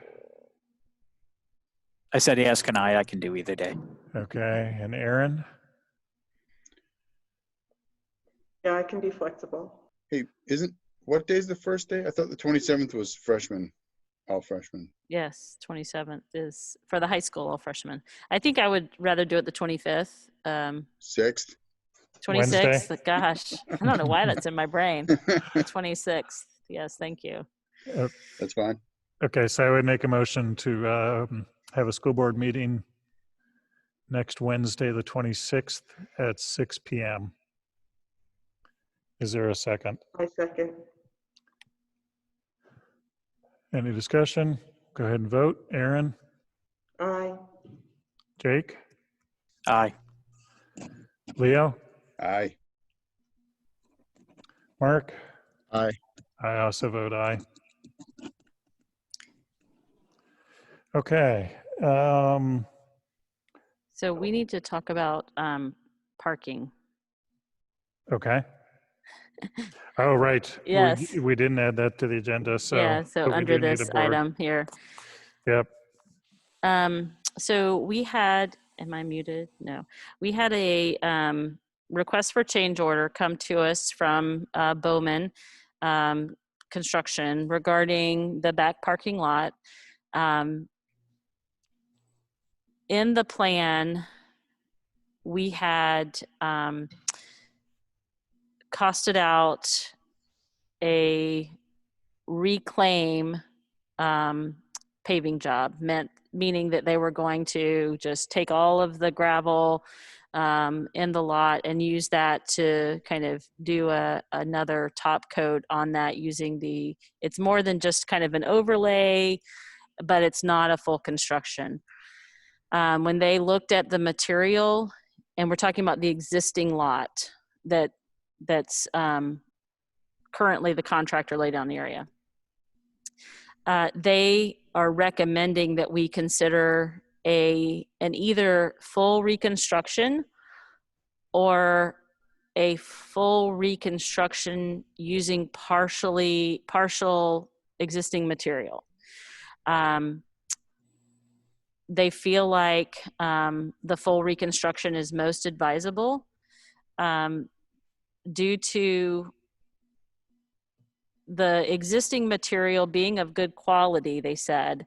However, when you mix that with the kind of potential new gravel they'll introduce in there to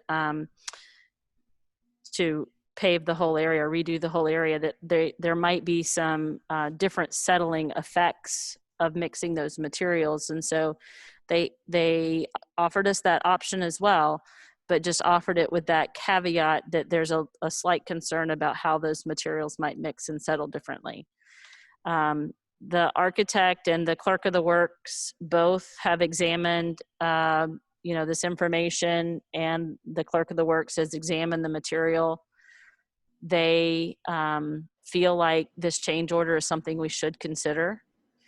I think our parking areas are something that we talked a lot about through the process to get our budget where it needs to be with this bond. And I think this is one area where we, went a little lighter than what we originally wanted to try to make our budget meet. And given where we ended up with the bond, they feel like this is something we should consider, and we have some room in our contingency, since we didn't have to use our bid contingency, to consider this change request. Brian, you've talked a lot with them as well. Do you have another? Yeah, this this was a confusing change request, and we spent a lot of time going back and forth on it. In the end, I think we should do it. I mean, on the one hand, it's a big chunk of increased costs this early in a project, but on the other hand, we do have the 5% bid contingency as well as the 5% cost construction contingency. So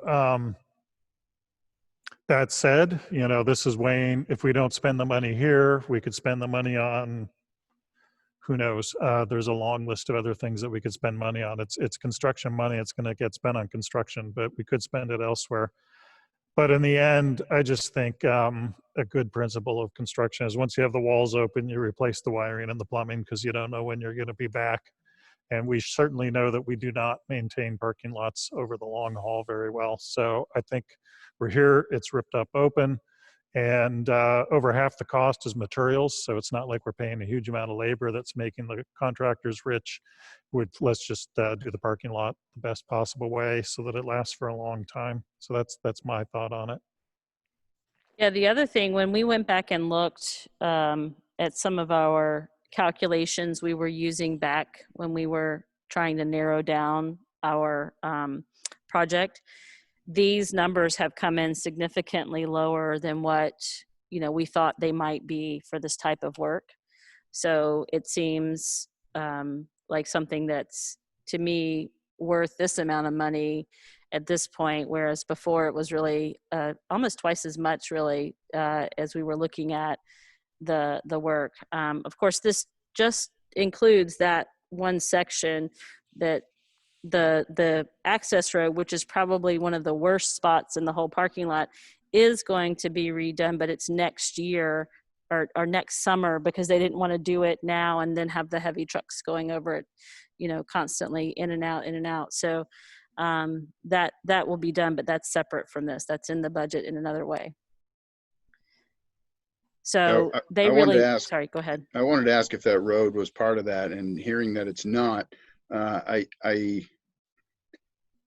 so that is going to be, I mean, is that super critical that that's getting paved right now? I feel we have the 5% obviously, but geez, it seems kind of early to dig into that when we haven't really done anything and we're only talking about parking. And I don't know if, obviously it's the base. So is there any possibility of holding off on that paving until we sort of, because I assume that's going to get run over by trucks and all of that as well, or no? Is that completely, that's going to be paved and never touched by construction? Is that how that's going to work?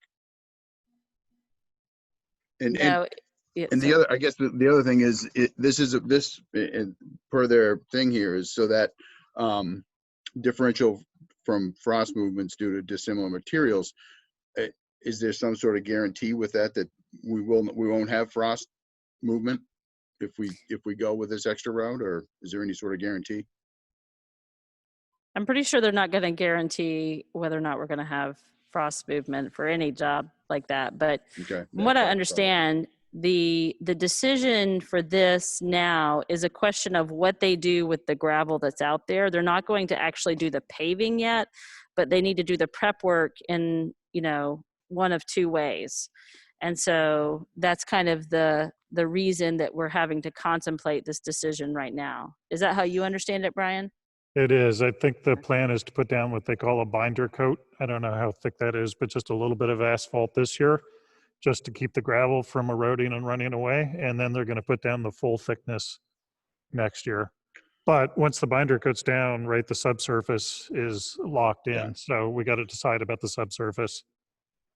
Yeah, I don't feel strongly, I guess, either way, but I'm not sure I like the approach of, well, we've got that 5%. It just feels so early in the game to be digging into that to me. But if that's what everyone's recommending, I guess we do it. But I mean, you're absolutely right. I think I'd be saying that a lot of things too. It's just that we talked. So parking lots were one of the last things we cut out, right? We wanted to do more with the parking lots because we know they're so bad and they have such an impact on everybody.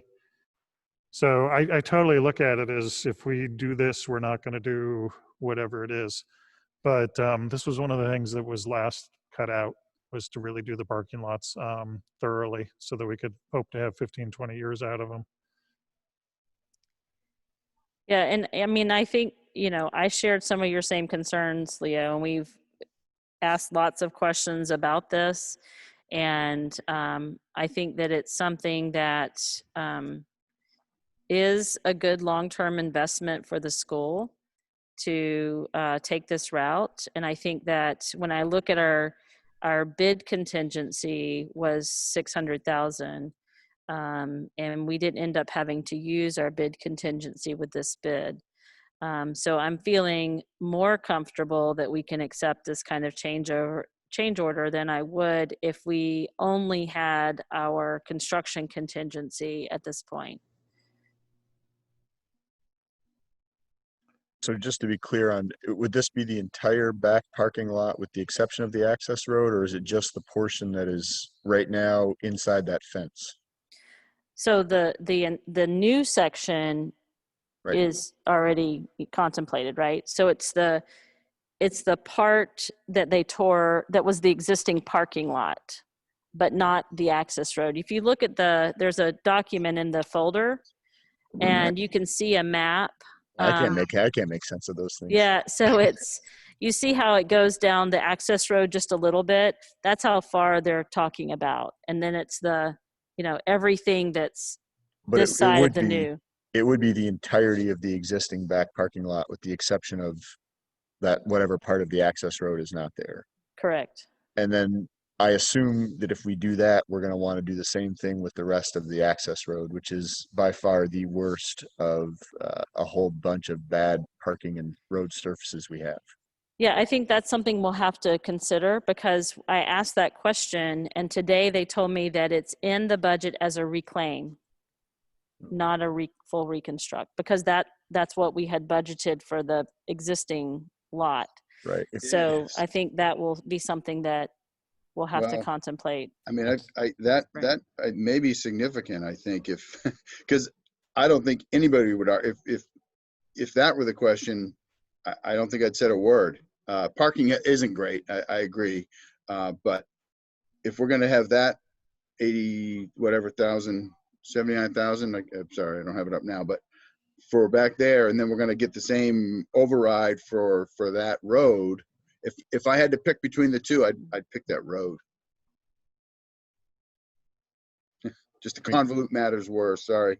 I'm assuming the road would be much less of a price tag than the parking lot, because in surface area, it's much smaller. I mean, I don't know, maybe I'm wrong on that, but that would be my assumption. I would assume It's based on, square square foot. footage.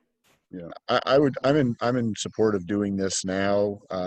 I would put with the caveat that we do the same thing for the rest of that access road. It would seem silly to me to do a fully rebuild on this and then just kind of paper over that what's remaining of the access road, which is just swallows cars whole in the winter. So that's what I would say. I mean, it's going to come up for the ASA front parking lot too, which has some pretty good sized holes. But on the other hand, we had 300,000 of self-managed parking where we were going to go in and do stuff afterwards too. Parking was clearly one of the things that we wanted to do that we were not quite getting to. So it doesn't feel to me like this is some wild out of left field thing. I would agree with that. I mean, I also agree with Leo. Like, I don't want to touch that. I worry that touching that makes it easier to touch it the next time, and also maybe emboldens another change order in short order. But I think in this case, I think we'd be kind of foolish not to do it, just because we know what happens when you try and paper over a problem like this. It's not going to last very long, and we're going to be looking at doing this again when we'll hopefully have a brand spanking new auditorium and redone facilities and a new track and football field, and then we have still a parking lot problem. So I'm supportive here. Any discussion, or I just make the motion? I would make a motion to authorize the superintendent. So remember, the context for this is we're going to have change orders. They can either come from owner requests, from mis-speccing, or new uncovered conditions. Change orders up to 5,000 go to Brent. Change orders up to 25,000 go to a combination of Brent, Meredith, and myself, and anything over 25,000 comes to the board. And so that's the context in which matches it's not exactly a purchase, but it matches our purchase policy as well, which goes to principals, superintendent, and then to the board as well at those same thresholds. So this is clearly over 25,000. So we wanted to bring this to the board. So I would make a motion to authorize the superintendent to approve the change order for the full replacement of subsurface for the back of the high school parking lot. Is there a second? I second. Any other discussion? Go ahead and vote. Aaron? Aye. Jake? Aye. Leo? Aye. Mark? Aye. I also vote aye. Trying to think if that was the only business, but other updates. I mean, clearly construction's happening. There's all kinds of details that have been uncovered in terms of air handling and trenching for electrical. And, once you start to open things up, you discover lots of things. So there's lots of smaller things going on under the hood. One thing I thought worth addressing, because Mark and I are having this conversation, the expenditures are bell curve shaped. So they're slow up until about next calendar year. And then they really pick up, and they're going to be strong all of next calendar year. And then they're tailing off for the last 6 months. So you may hear 24-month project, but and I've heard this from the community too, why aren't there 33 people on site every day? And the answer is that's just the way large construction projects work. This is, as I understand it, quite typical. So it's ramping up. And in particular, they're really trying to get out of the schools and the places where they had to get into the schools before school starts. And that's the focus right now. And then later on, the big construction of the new cafeteria at ASA, the new auditorium at the high school, the new classrooms, those are all going to be primarily calendar year 2021 is when you're going to see a lot of the really heavy construction happening.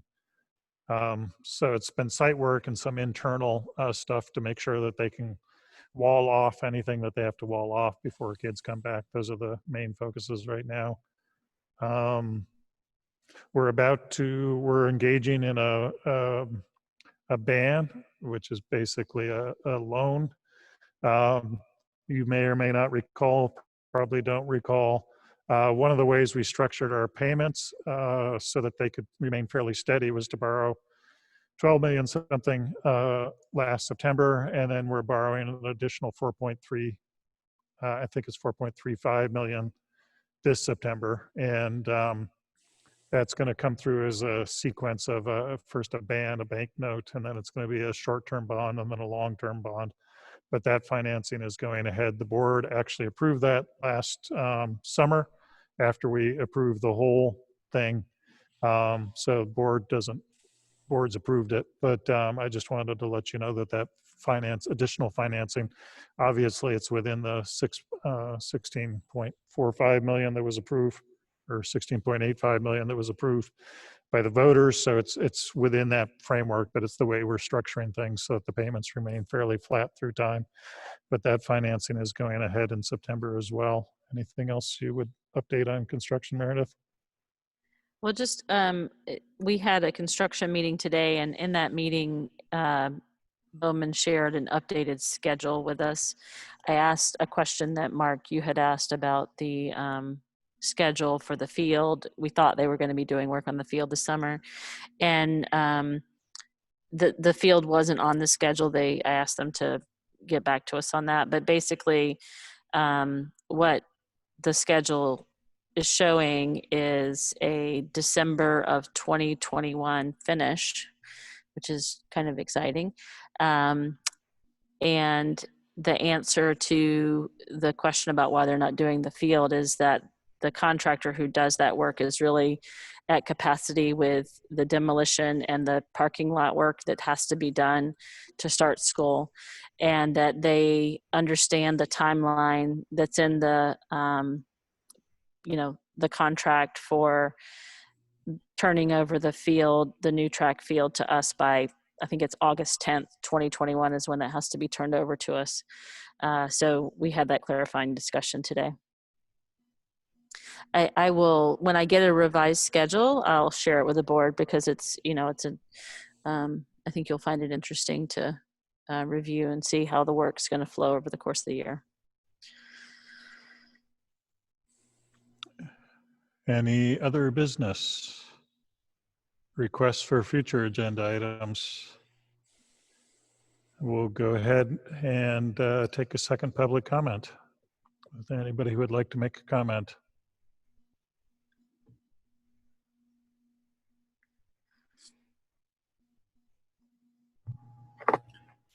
I'd like to ask a question. Actually, no, this is a public comment, so I guess you guys aren't answering, but I'll put this out there as a comment, and maybe it can be answered at a future board meeting. I just reviewed the COVID-19 section of the middle school handbook, and I wanted to know if this is the same section that's going to be used for all the schools in the district.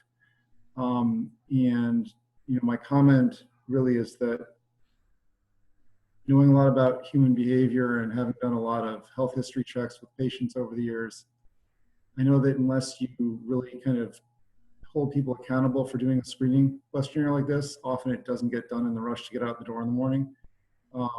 In my experience, I've always reviewed this with patients. I know that might not be possible in a school setting, but I'd love it if there were some way for people to fill out something online, and if they don't have access to an online portal, to have something that gets sent in with the kid every morning showing that they've actually done the screening. Thank you. Thank you. I know that was discussed. We can try and follow up on that at a future board meeting, like you said. Any other public comment? Hi, I have a comment. Following Patrick Rowe's comment, I'm concerned about the 27th and all freshmen attending at the same time. Are they going to be in the same space when they attend that day? And I guess the second part of that question is, if that's the case, when is the space going to get cleaned for the next day of school? And will that also be at the same level of a Wednesday cleaning, if that's the plan? I'm just really curious as to how strict any of this is going to be, as far as if we're sticking to this hybrid rule, and it falls right in line with allowing families to test their kids before they come in. Where's the control issue there?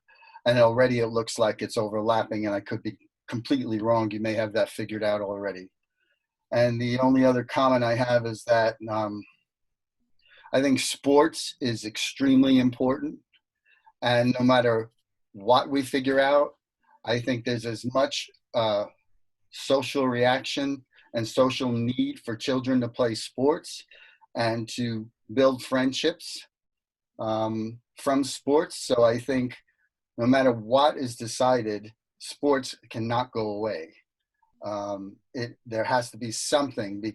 And as far as COVID is concerned, it is also a situation where being 3 foot apart in a room inside a building isn't going to be any more dangerous than kids running on a field, in my opinion. That's all I got to say. Thank you. Any other public comment? I do have a comment. Sam Coons, and I also am a big fan of sports and athletics. I do have some concerns with some of the points that were made, and my friend Stan Levitsky, I agree, sports are important, and I think there are similar challenges to being in the classroom. But to Jake's point, where I think it was Jake who said, student athlete, they're willing to take that chance, and the parents are willing to take that chance, and that's great. But by willing to take that chance, it doesn't only impact that student or that parent's child, it also impacts their entire cohort, every other athlete on there who's also taking the chance, but their classmates, their instructors, their siblings who may be in other classes. The impact could be enormous in this. And so I get that they're willing to do that, but it seems kind of selfish and simplistic to put it in those terms. If there's ever an opportunity to do, to err on the side of caution, I think this is it. There's a lot at stake here. We certainly don't want to be known as the typhoid Mary of schools. So I think, sorry, I got some other things here. The impact is huge on teachers as well. So I have questions about if a teacher gets sick. Let's say a teacher is also a coach and they're doing athletics, and they come in contact through maybe one of their student athletes who got in contact. You never know how this whole contact tracing works. If that teacher goes out, if they're out of commission, how are you going to find a substitute for them? We need our teachers. Our students need them. We talk about building the relationship, but then we're willing to jeopardize that whole thing. So I'm a little disappointed with some of this line of thinking. Also, it feels like the argument from Mark Brewer was a little bit, well, it hasn't happened yet. Well, that's a pretty lousy defense in any case. Once that toothpaste is out, you cannot get it back in the tube. So I get that sports are important. I'm a huge fan of that. And I understand the team building and all that sort of thing. But if anything, this is a chance to show resiliency.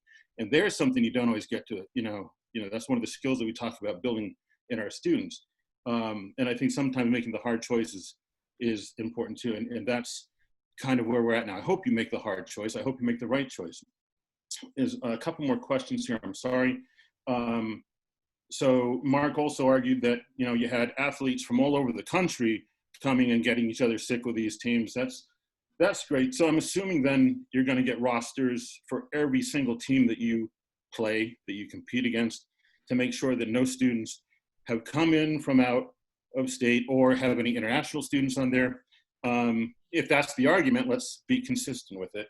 And finally, if they do get if they do have that interaction with other athletes on the field, if they choose to do that, will they be subject to a 2-week isolation period? And so those are kind of general questions and comments, but greatly concerned about this. And I hope you do think long and hard about it and make the right choice, which seems to me difficult but fairly easy. Thank you. Thank you. Any other public comment? I have one. Erin Lanigan, Orno. I just wanted to make sure we spent a lot of time listening to you guys talk about how in-person learning was really important for students to get to know teachers, etc. And I am absolutely certain that you have something in place, but I did not hear any mention of the students who will be remote learning having that same opportunity. So I just wanted to make sure that that was mentioned, and maybe at some point you guys can address how that will be being addressed in the school system. Thank you. Anybody else? Christina? Just to reiterate really the thoughts on the sports thing that Meredith said, I think consistency as a parent is very important. So if all of the precautions are being put in place within the school, one would hope that the same things are happening for extracurricular, whether that's sport or whether that's art or theatre or any extra thing. I think that the level of consistency is really important. That was the one thing I wanted to say. And the second thing is the word you used, Brian, on, you know, a level of comfort. I do wonder whether there are people within the school community who would feel more comfortable allowing their children to start school after the results of the students' COVID tests have come through. Because we've been asked, obviously, whether we want students, our children, to be remote or not, but with no knowledge of what the actual COVID levels in our community are, that's quite a big task. Thank you. Thank you. Any other public comment?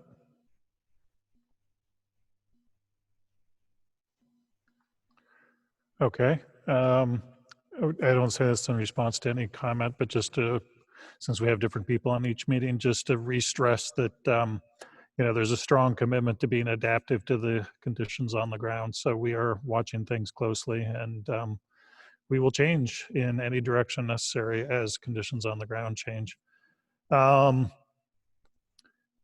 Let's see, so we have our next meeting. We just set it for August 26th at 6 p.m. to be followed by on Tuesday, September 8th at 6 p.m. Probably will be a similar format to this with the board in person and remote participation. Is there any requests by the board for information or follow-up? Seeing none. So we have the last thing on the agenda as an executive session. We will not be taking any votes other than adjournment after the executive session, so people can go ahead and sign off. I would make a motion to go into executive session under 1 MRSA 405-6D, labor negotiations. Is there a second? I second. Any discussion? We'll go ahead and vote. Aaron? Aye. Jake? Aye. Leo? Aye. Mark? Aye. I also vote aye. So we're now in executive session.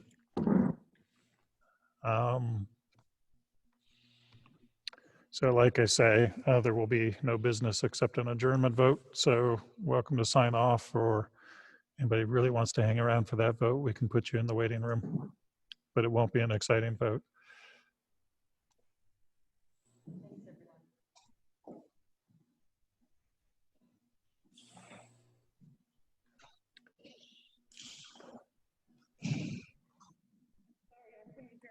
Anybody will say while I was in this room.